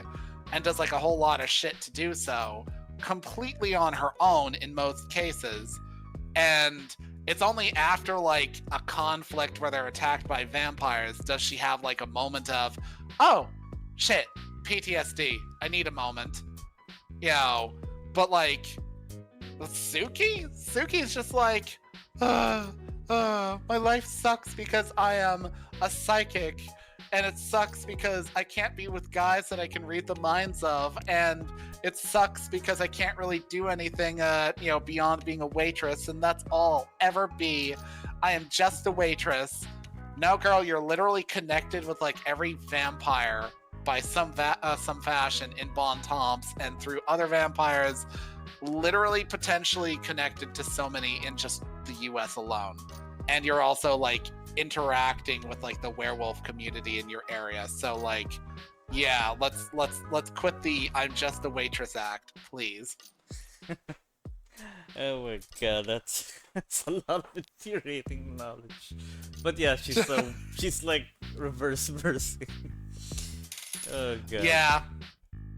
Reverse mercy, like, yeah, like another example is like I mentioned like just the waitress thing. Like Suki, she mentions that she has difficulty like shunting out people's minds, but the thing is, she practices on it over time and gains some control over it. And you'd think, okay, well then why don't you like do something with your life? You're not stupid. You're an otherwise intelligent individual. You struggled through school, but maybe you could do something like properly get your GED. That doesn't require you to be around people. You could maybe do online courses. You don't have to be just a waitress. It is by that point that she just chooses to be just a waitress. Meanwhile, like Mercy went to school to be a history teacher. Found out that the only thing high schools wanted for a history teacher position was a would-be coach, which I'm told is genuinely just how it goes in most North American high schools. Is the coach ends up teaching what is considered a fluff course, and fucking she's all like, yeah, screw that, and winds up being a mechanic, under like, a local, powerful fae unintentionally, but like she takes that job up. She's not classically trained at like some school, but she is a talented mechanic. She made something of herself despite, not having the best start to her life. She actually is able to do shit for herself. Suki literally needed to be saved 90% of the time, which is like an unpleasant thing to read the perspective of. Now, of course, to be fair, giving it its proper due, I was reading was ostensibly a vampire romance novel series, so expecting her to have like spine when it's like meant to be like, oh, she was saved, isn't that sexy? I kind of get that. What comes with the territory? Yeah, but like, I don't know, I feel like even a romance doesn't necessarily need to have like romantic female heroine leads that like are completely useless. Like, I feel like more recent romance fiction is generally going to be like, hey, by the way, this character is capable and sexy, and the guys that are surrounding her are also sexy and powerful. So it's going to be like two people meeting in the middle. Maybe somebody needs to be saved. Maybe somebody needs to, go from an enemies to lovers moment or something like that. Who knows? Yep, and that's our top 12 of the annoying or useless, or sometimes both annoying and useless. To close it off, we'll just have the last three of the dishonorable mentions. I'll just put the rest on screen. But for the first one, do you happen to remember Preston Garvey? Mr. Another Settlement needs your help, Lone Wanderer, or what was it, Soul Survivor? I actually forgot. I remember him always trying to approach me once I started having settlements. Like, what do you mean it got attacked? And when I checked out, there was a ton of turrets. Yeah, it should be safe. And I think he's also the one who says like one of the settlers got taken away. Yeah. I'm like, how? People had guns? There were turrets everywhere? and no one crossed the line from what I see from the corpses. Yeah, like the thing about Preston Garvey is he suffers from uh I feel like it's a problem that a lot of black male characters get is that they end up having no conflict in their personality and therefore being kind of boring. And then if they get like something insufferable attached onto them, it bears poorly upon them. Like Jacob from Mass Effect. In Preston's case, he's suffering from the fact that the developers were like, well, we need a certain way to get you involved in the Minutemen. It's like, okay, but like, could you get him to lay off and make the mechanics of the game reflect the fact that I put 40 turrets on this like house so nobody can get anybody in the settlement? Well, one other thing that I gotta say that one, Preston has also like had a stick up his ass like regarding righteousness and stuff like that. He's more. I know Jacob is trying to be, trying to be righteous, but he's being less of an ass about it because he knows he's part of a, well, during the time before it's pre-terrorist days, slightly, Cerberus, but but the mighty Preston Garvey suddenly says, you know what? We gotta be truthful. We gotta help these people. And there's like this option, like, yeah, we're not gonna take any rewards from the people. Yeah, I know. Yeah, let's see. You guys don't have armor. You guys are gonna use one of the worst guns in the game. No offense to the laser rifle enthusiasts. You gotta crank it up, but no armor, no backup, no rewards. Yeah, I don't know why people are lining up to become Minutemen. I mean, it is useful to like summon down like a cannon barrage onto things, but I like it for its aesthetic. That's about it. Also, their main base is really cool, so I always kind of like really fortify that out. When I do my settlement building, I fix up the walls. I put in proper doors. I put in like habitation units on like the face of it so people can like live in it, even if it's just aesthetics. Just like any other NPCs, let's also like pin this one reason across several NPCs, especially with Bethesda. Oh hey, random stranger that I just met and did a few things for me. Allow me to grant you the ultimate position of our organization. Oh god. Fucking okay, in the case of Preston, I kind of get it because like I'm not much of a leader, so you can have that role because you're decent. But like the worst example of that, in my opinion, is actually in Skyrim. Astrid? No. Okay. In the case of like the Dark Brotherhood, Astrid did not want you to be the leader. She was the leader, and then you come along and like the Night Mother's like, you're the listener. And she's like, well, that's some horse shit. I've been like keeping the rain off of our heads for years. This bitch comes along and picks this random yokel that I like got to do one fucking crime for me. That's bull. No, it's the Winter College. It's gonna be the Winter College always, because like you arrive as like an undergraduate, you probably can't even do a fire spell, and they're like, go on an adventure to save magic or some junk, and you do. And at the end of it, some dude who is not even a member of the college, it's called the Sigic Order that he's part of. And to be fair, they're really powerful. But like, he's all like, you should be the Archmage. And who should agree with him?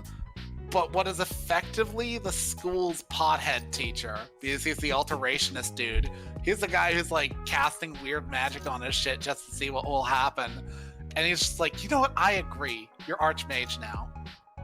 It's like, I still can't even cast, like, the worst part, like, one of, like, the final bosses is, like, one of those, like, dragon priests, and he's harder to fight if you are magic focused, because he drains magic, whereas, like, if you're not magic focused, you can kill him in melee easily. So if you've gone through this story and not learned a single spell, congratulations, you're still Archmage. Actually, you still have to learn. Sorry, my voice broke. Gonna edit that. But yeah, you have to learn at least 2 spells. You have to like show off the Feralda. You can do at least either one of the elemental spells and shit like that, and then use the blocking spell, like the ward spell, and that's it. Other than that, I'm like, how did I become Archmage? Shouldn't like I passed a few tests? There- Yeah, I don't know. Like, don't get me wrong. I'm not expecting them to bring back Morrowind's system, which actually had a skill check system. But like Morrowind's guilds actually were like being in a guild because people would be like, I'm writing a paper on like mushrooms for alchemy. Could you help me get samples and shit like that? Oblivion had more of like a go on a pilgrimage so you can gain access to the actual Imperial University. They have access to shit like spell making crap. But like Skyrim, just like you're in a school now. You don't do much schooling. There are no classes to join. You are now Archmage. It's like, what?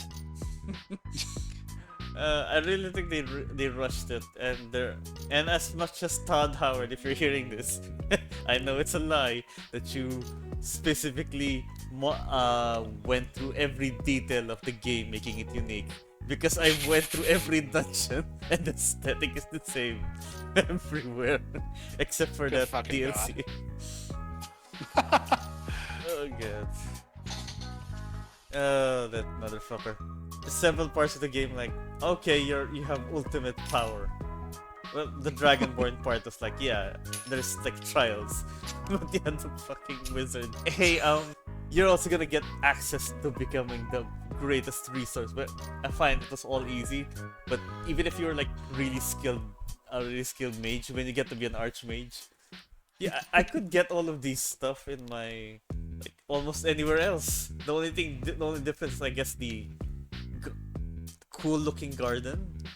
But other than that, I can get an alchemy station or an enchanting station anywhere else. I could just live in what was called Whiterun and just go to the tower and just like, look, I can be an archmage here. It's not- Yeah.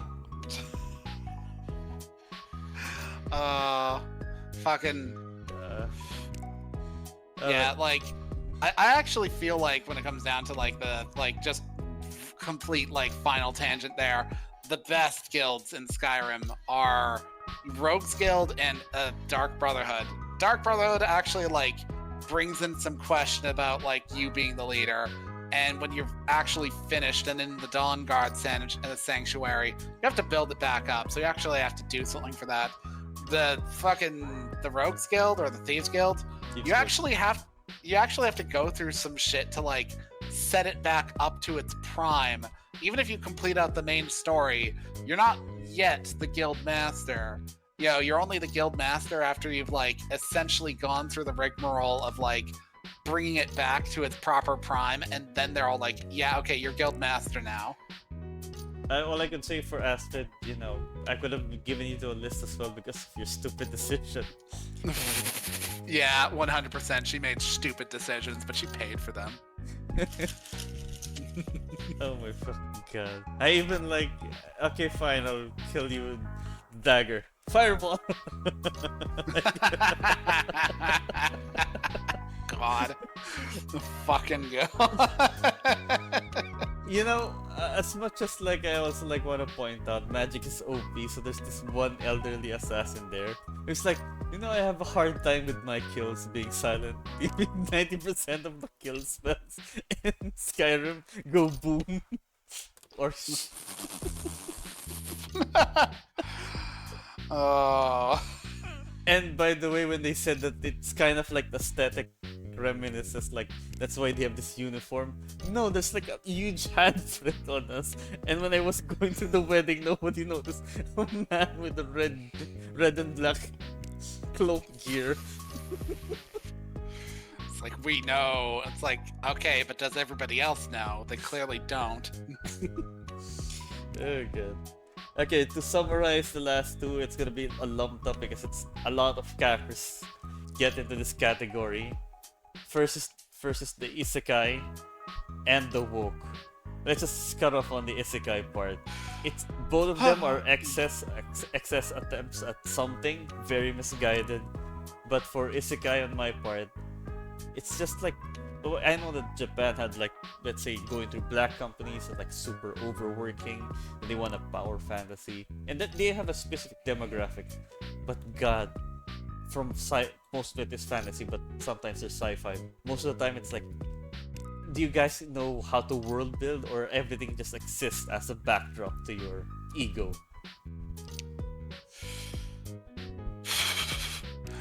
Yeah, unfortunately, that's the biggest problem with isekai. Like, the best isekai tends to be a bit more world built, and the main characters tend to deviate significantly from the sort of isekai protagonist norm. But like the worst isekai have a tendency to be like really boring about their world building. Like, don't get me wrong, I can enjoy a pretty standard isekai, but like Parallel World Pharmacy, for instance, I nearly panned entirely based off of its manga alone, because all the gods are named by their aspect and not by any particular name. That would be like if somebody in like the real world was all like, "Oh yeah, the thunder god." You mean Thor? No, the thunder god. So Zeus. No, the thunder god, who is the god of thunder. That's literally how like the parallel world pharmacy gods are. They're called like the medicine god, the smithing god, the fucking the fire god. It's like they have a name, I'm sure. Why are you calling them literally by their aspect? Why are you so boring here? And the best part is when, even if like, I know there's some people who are really anti-Western, and some of the writers have actually talked to before, because there are a fuck ton of isekai writers. Not that hard to not to like ask around if there's someone writing about it. They're like, you know what, Tolkien is really boring, but your entire freaking thing is like the very most simplistic version of Tolkien sprinkled in with D&D. What are your elves doing? Oh, they're doing bows and arrows and really haughty and live long. Frieren did it better, but you guys are like, oh, I don't know, they're just really vain and really racist.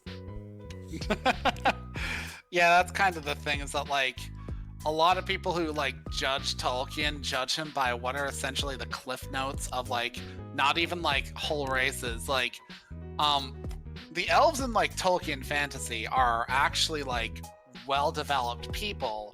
And you've got people like Galadriel as much as you've got people like Elrond, but Elrond is literally the archetype from which like elves are basically made to be. Haughty, arrogant, and kind of like looking down their nose at other people. But like Elrond actually had like a reason for his perspective, whereas like most elves are just like, yeah, humans are like the big lame because they're short-lived and, you know, erratic and overly like prone to poor choices. Meanwhile, I sat here for 5 years contemplating the next cut on this whittling project I had. The writers for like Rings of Power, I'd like to point out, they're like the isekai writers, like they don't know Tolkien. Much like what you said earlier for Galadriel, she was actually based on the Virgin Mary, and she was not like some uber badass like.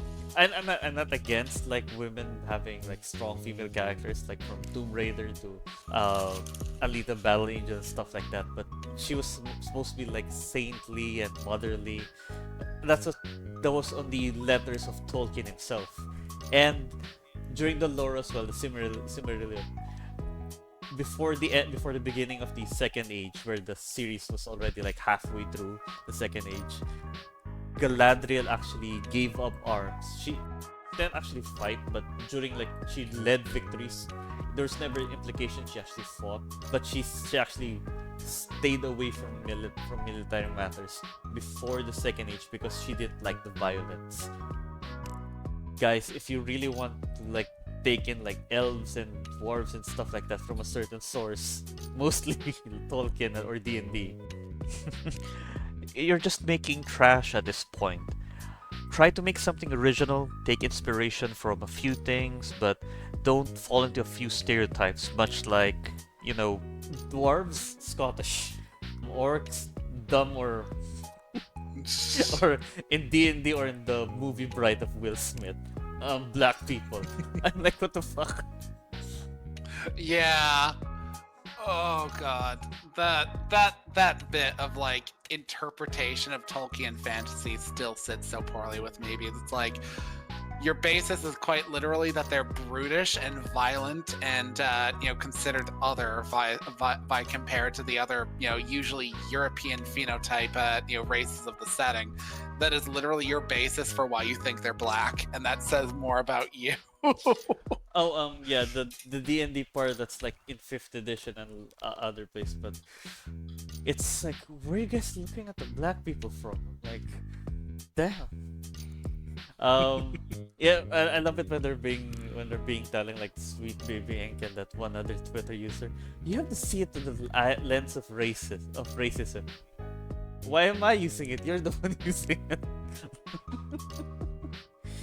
Oh my god. Yeah, it's like you're all like, they're all like, oh, you gotta see it through that lens. It's like, wait. So what you're saying is you're deliberately going out of your way to say this is what a racist would think, and that's why you're saying it is that? Like, what the hell? Yes, officer. I wanted to use. I have these drugs because I want to prove drugs is bad. Oh god.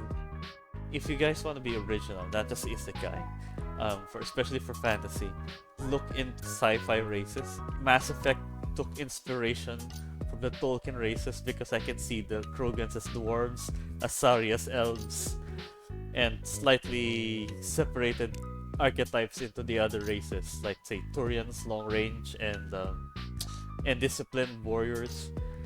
Solarians are really smart, and stuff like that. They could like put it in and make it magic, and it'll make like a new template for these people. I'd honestly be pretty down for that, considering like as like a personal taste, especially as somebody who has on more than one occasion found like the more bestial of dudes in say like Mass Effect or fantasy attractive. I find the focus on elves in fiction as like the ideal romance figure kind of banal, because it's like you're literally just taking like a rich human, giving them like pointy ears and like an even more haughty attitude, and then saying, yeah, I want to be like the sugar baby to that. I'm not saying that the Tolkien thing is not, it can't be used. I'm saying it's both overly used and mishandled. And Absolutely. what other like fantasy trope that they like misuse in both isekai and other poorly made fantasy like novels and anime? Absolutely magic. The magic systems in a lot of isekai is really fucking boring and repetitious. Like, it'll always be like, oh yeah, in this world you've got an affinity for a specific type of magic, and it's implicit that's really the only kind of magic you can do. And the way they find out your magic is that you touch a fucking crystal ball, and it'll radiate the color of your magic. And a lot of times they insert the trope of, oh shit, the crystal ball exploded, you must be super powerful. Or stop using as well game logic like inventory, level and experience, fast travel, instant healing. I swear to God, I also found like Curaga one time in one of the endless. Yeah, okay, at least you're trying to copy Final Fantasy this time, and I swear that's a Moogle. I swear that's a dog version of Moogle. I forgot what it was, but endlessly. Yeah, originality is what I'm gonna say for both isekai and bad fictional, like dried out fantasy. Anything from anime, western, or whatever. Make your own shit up. All that being said, we could have a more concrete power system when writing, directing, and producing certain IPs of fantasy, sci-fi, or a mix of both, in order to create a more fleshed out world and how it interacts with other people. A great example of that would be Hunter x Hunter. Despite what people like to bring up, a bigger example would be Full Metal Alchemist. Hunter x Hunter may not be perfect as a story, but the power system is more solid as it has different categories, interconnecting lore, cost and limits, even a covenant system where you have to create a certain vow to always carry out throughout your life or your journey. that when you're utilizing your power, it will have a greater effect or a very unique effect in addition to what the power was originally. Huh. Well, Nen has certain aspects that are mysterious and enigmatic, which makes it fun, but they still have to follow certain rules, and very few things can bypass either limits or cost, but they can't bypass both limit and cost at the same time. Meanwhile, we have things like Bleach and Naruto, especially Naruto, that introduce the basics of what their power system is later on, much like the elements and certain super secret powers like the Sage Mode, without proper context or build up from the earlier episodes or seasons. Yeah, it really did start to go beyond that, like fucking sage modes and stuff like that, a million different kinds, and the transcending the elemental aspect of it, because like Naruto went through a whole rigmarole just to learn how to make a wind chakram, and then he's like, okay, now I'm like a frog sage. Now I'm a sage of yin and yang. It's like, my dude, how many sage modes you gotta have? It's much worse in Boruto if you've never tried it. I already dropped that manga. I was like, okay. And Never touched it. there was no, like, it's like Korra, like, the guy, the kid, the son is actually acting like an even worse prankster and vandal in this village, despite not, like, acting like Naruto and, like, brooding sometimes, despite not having a Jinchuriki. And he's like being an ass to Naruto. And then and the only thing he's brooding about is because no one likes to respect me for him because I was born privileged. God damn it. Yeah, that is kind of like one thing I don't like about like series that are like a sequel to like a long running one where like the main character had like serious issues they had to sort out. Like Harry Potter and Naruto are good examples. Harry Potter did not have a family life to speak of. Like he had like the closest he had was like, you know, the third Hokage kind of like looking after him from time to time, but he was mostly alone. Harry Potter had like a shitty upbringing. Don't get me wrong, both probably could have used some therapy, but it's kind of asinine that going into like a sequel, like in the case of Harry Potter, the fucking cursed child story, or in the case of Boruto, Naruto is portrayed as a shitty father because he works all the time and doesn't make time for you know, his kids. And it's like, okay, but first and foremost, his shadow clones are effectively him. When they puff, everything that they experienced goes back to him. Broken ass ability. Wish I had it. But fucking, you know, his son being like, it's just one of his shadow clones. It's like, okay, but he can just send another. Hell, you know, I don't know why he doesn't just use his shadow clones to be the ones doing his work while he plays with his son. He could do that, you know, and just be like, oh, my clone puffed, I'll send another. You know, break time, you know. But like, for some reason, just because we need drama, these characters are like, I am a bad father who can't manage my shit, and my son's a whiner who can't deal with the fact that he's not my main focus. And the powers there's a lot of reality bending power. Is that one of the abilities Boruto has with his like special fucking eye? He's possessed by the one of the moon demons that can grant him more power according to the moon demon itself. I don't know if it's true, but he has more power than the 10-tailed beast, but he's not giving Boruto all of it. Okay. Whatever. Like, okay. That's like, when you throw in time manipulation, it makes me be all like, are you gonna have him go back in time at the end of the series and be all like, you know, I really actually didn't appreciate my family as much as I should have, fix everything, and then like just like, you know, be less of a piece of shit this time around? Since we're going off tangent, I'm gonna point out the one of the things that when they told me 100 chapters ahead. When I checked it out, yes, it's bad because one of the current events is because like somebody rewrote reality and Boruto's no longer the favored son of the village. He swapped places with the outcast, who like Sasuke but a real shitbag, he switched places with Boruto, so Boruto's going under like a something like what was Itachi's guild again before?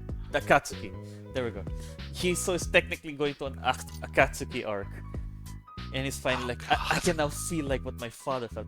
Jesus Christ, things about privileged children, and Twitter is like, oh, I can finally feel suffering. That was like one of the worst. I look, no offense to the guy who wrote Naruto. Before Boruto, you did mostly well. Yeah, unfortunately, like, love me some long-running shonen series, but sometimes long-running still needs to come to an end and stay ended. They did not need to continue it with Boruto. Like, Jesus. Okay, so that's woke, bad sequels, and we finally get to the last part. Oh wait, no, Isekai, extended sequels, and the woke. For short, people who like, who like or try to promote it, they're not actually going for the virtue of things, and not just for the money. Well, they're going for the money, and primarily the people who they're trying to portray of helping, you're all just marketing statistics. Pretty much. Like, it's like literally, what is it? What month is Pride Month? I've never really engaged in that sort of thing. Mostly because, like, I don't know. I was more quiet about it, and then I was mostly annoyed about it because, like, every Pride Month, it's like, we stand with the LGBT community. And then, like, by the end of the month, they're all like, okay, moving on. Or, being, like, really picky about how to be globally acceptable. Like, if one country far away says no, like, China and the Middle East, they're like, yeah, okay, fine. By the way, guys, let's just gloss that over. We're accepting here in America. Yeah, that's actually like a kind of thing, is that like a lot of like Westerners, and people will be like, just because it's not as bad elsewhere doesn't mean you're not allowed to talk about it. It's like, okay, but short of certain circumstances, certain minorities have it really well here in the West. Yeah, there are certain areas that it suck, but like here in the West, there are people who are like, yeah, I can't be fired from my job for being gay. I won't be rejected for certain services for being gay, but I'm still going to be pissy. In fact, I don't want equality. I want revenge, etc., etc. It's like, revenge against whom? Because like the average person ain't responsible for whatever fucking fetish you were bitching about. And when they're like being woke, they're also like putting out certain parameters. Like, your boyfriend doesn't exactly like fit in the perception of what gay is, and I really don't get it when companies like, there's like this one event when I was like going around conventions, just like the company executives came by and it's like, yeah, we accept everyone. He just turned around, looked at one of our employees, and then stated to their face, "Are you sure you're gay? You don't like sound like a bit flowery." Yeah, that's like that's a major issue both in and outside of the community, because like there are genuinely people who will be like, you do not represent me, to a person who's gay, but doesn't like make it their whole personality. And if you're bisexual, I'm not personally bi, but I'm somewhat like aware of like the plight of bisexuals, because if you're bisexual and in a straight relationship, you're kind of expected to like not bring it up. If you're bisexual and like, for fashion of the word, a straight relationship, a heterosexual opposite sex relationship, but like if you're in a relationship that is same gender, they'll still basically be like holding you in contempt for the fact that you could theoretically just be like, you know what, I have options, and like, bitch at you for that, or in some cases, hold them in contempt for having been with somebody of the opposite sex. Though this is more of an issue, I'll say, for like the lesbian community, because they have more of the, I don't want penis involved in my life, and you've had penis in you, and therefore you can't be involved in my life. It's like, wow, way to bring back some traditionalist views about virginity. Congratulations, lady. You're playing yourself with that, like, trad cath shit. What? Okay. there's this certain video Of a trans man trying to say to like women and straight men, just treat me like a woman. And then like he also says like I said, like lesbians and straight men, like you gotta accept that I have, my wiener. And I'm like, you can't just. It's like the incels when they were like, you haven't had the right, the right wiener in you. That's why you're lesbian. I'm like, no, they don't like it. Yeah, it's like that. That is a pretty reasonable thing to be pissed off with, because I don't know. Me personally, I'm willing to accept a person's like personal identity. I'm willing to call them a woman. That's perfectly fine.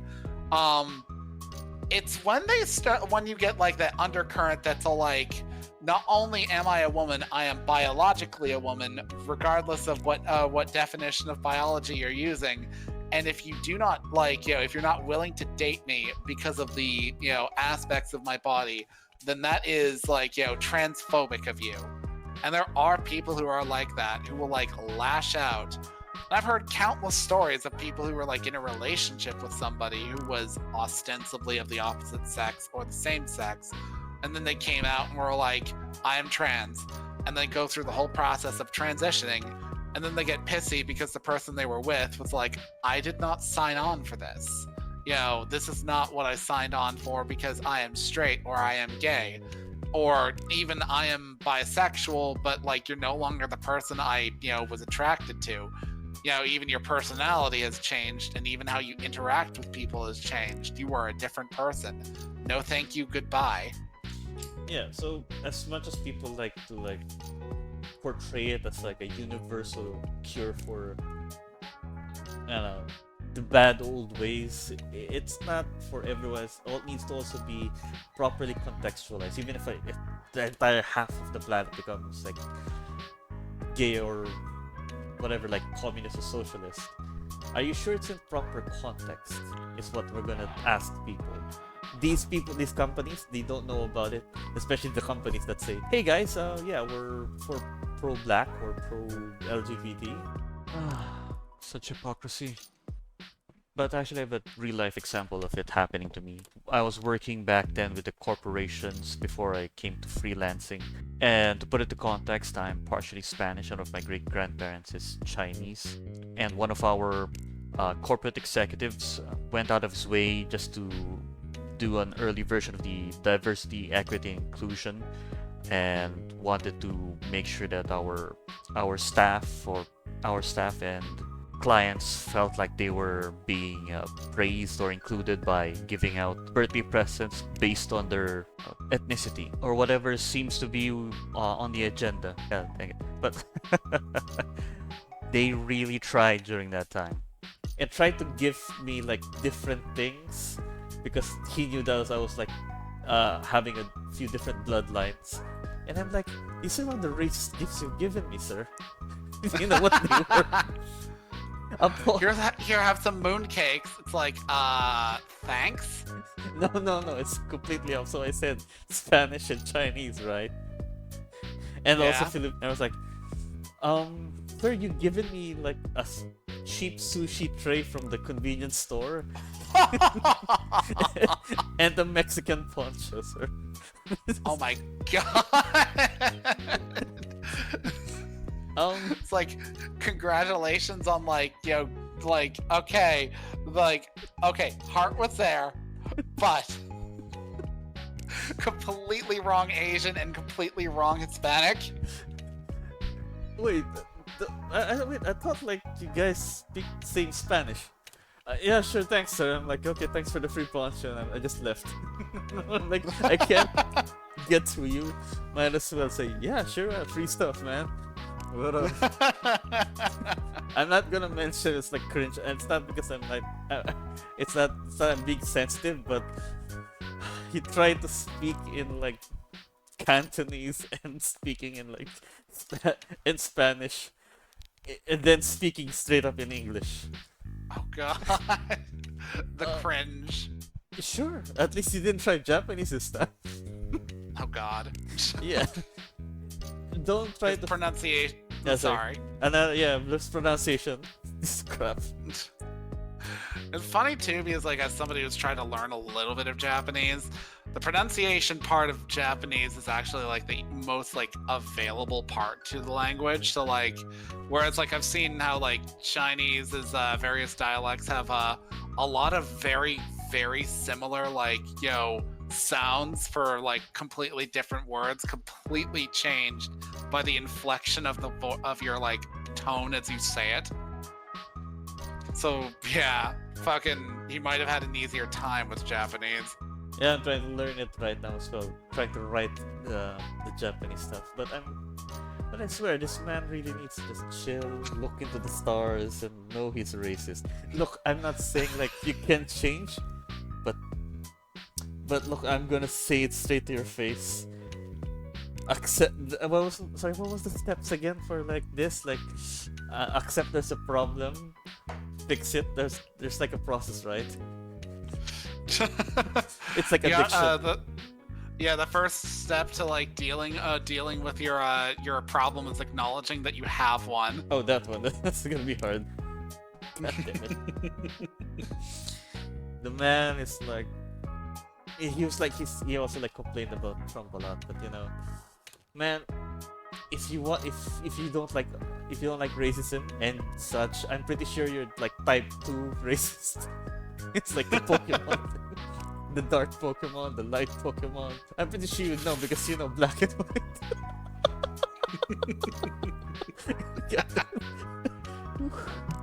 Okay, they still have a lot of crimes as seen by Blizzard. Whenever they do something wrong, they release a POC or a gay character. Shit. Or they declare a previous existing character as gay. That too. Oops, we ran over someone in the parking lot. God. Did you know they actually like, besides forcing an old Green Lantern character to become gay in the new universe, they also made like recently Hercules and Iceman as together. Okay, that's an interesting pairing. Then again, there was that AU setting where Wolverine as James Howlett and Hercules were in a relationship together. A rather loving one, but still, it was kind of hilarious. The best part was like, remember the safe space and like Snowflake. Oh god! Okay, you know that like that SpongeBob meme where Yes. it's like the fish telling people, okay, you all have to leave, get out, nobody wants you here, and then points to the one fish, it's like, you could stay. When that whole New Warriors comic thing was being advertised, I remember like, when it eventually got canceled, somebody made that meme for all of the characters except for the one kid who's a vampire and actually has like an interesting like character model, but the other ones were just so ridiculous. Safe Space and Snowflake were deliberately created to like reclaim those terms, but then you have like the fucking Zoomer kid with the internet gas and Dora the Explorer, but Indian edition Trailblazer, because her backpack was magical. Okay, and also one other thing, I think there's like a fetish thing here because I swear to God there was like some of the scenes, even like in the comic and the cover art, where Safe Space and Snowflake, who are biological siblings, are really weirdly posed. They're like the poses of like the romance novels covers. I'm like, why are you holding your sister like that? Oh god. Yeah, I didn't see that stuff, but I can see it. Like, they're so paired off as twins that it's kind of expected at this point that like certain authors would do that. I mean, they did that with like Pietro and Scarlet Witch in Ultimate, in the Ultimate setting. Okay. Yeah, not even shitting you. That was such a weird moment in the 2000s.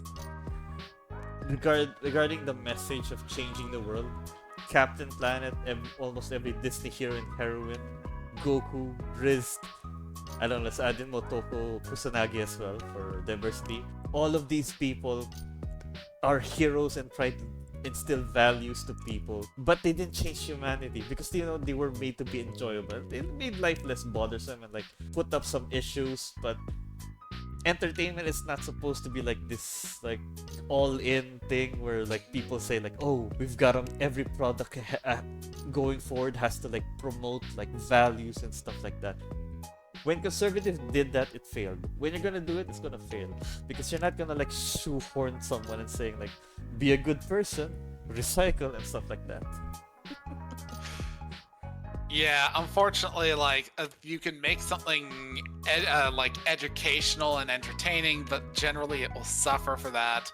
You know, honestly, I feel like entertainment and being informed shouldn't need to be the same thing, but a lot of woke people these days kind of like get pissy when you like deliberately create stuff that isn't really meant to have a message behind it. You know, so like when something comes out, say like the Helldivers recently, it is literally not meant to be taken seriously. You know, all of the stuff that happens in it is like meant to be taken as a joke. But there are people who are woke who are like, oh well, this is legitimate satire, and you know you're being criticized, and most people who are just enjoying the game are like, that sounds like some real like insectoid Illuminati speak to me. I'm just serving Super Earth and managed democracy. Yeah, I really hate it. Like if people straight up tell me like these shows, like the ones they like or the ones they don't like, they have this weird thing like, oh my god, this show, this book, or this art is speaking to me. Get a therapist. Yeah, it's like fine, you can relate to it. You can say that like you connect to it on a certain level, but don't be like it is literally speaking to me. I heard like the worst interactions on the internet came from that sort of shit. I remember a dude like received emails on like a dude on Twitter received emails from some kid being like, I saw that you had this one character in Animal Crossing for the Switch on in your village, and I looked at your Twitter and I don't like you as a person, and he's my comfort character, and therefore I expect you to get him out of your village. It's like, I'm sorry, this is a fictional character. It is a PNG on a screen that has boat lights for eyes. They are not real. Get over it. Now I understand there is a market for NFTs. Some people really get touched the It's called gacha games. Oh yeah. Yeah, people like force it like, oh, we gotta be bodily, even like from body acceptance, like, oh, this you're being a porn addict. Goes to their Twitter. If everyone's listening, I'm pretty sure you're gonna get hit. If you're gonna tell someone porn addiction, I swear I'm gonna see OnlyFans or actual porn on your Twitter thread. Fix yourself, not me. Oh yeah. To any advertiser as well, I'm pretty sure they keep forcing this. Not everyone can be placed into a single demographic. Where like everyone's going to be like 18, like under, like non-18 plus on their speak and their ideals. They keep trying to put like everyone's PG, okay, forever. Any closing statements, Ash? Yeah. I wish there would be a Mercy Thompson novel where Chrissy dies. That would be great. Or at least one of the characters who are like constantly gassing her up would shut the fuck up and admit that they're being bitches. We can't do that. Dreams for the future. We can't do that. She's still the mother of Jesse, and she'll be sad, man. Fucking yeah, but Jesse wants nothing to do with her. It's pretty clear. All right. Well, thanks for coming to the podcast, and have a nice day. You too.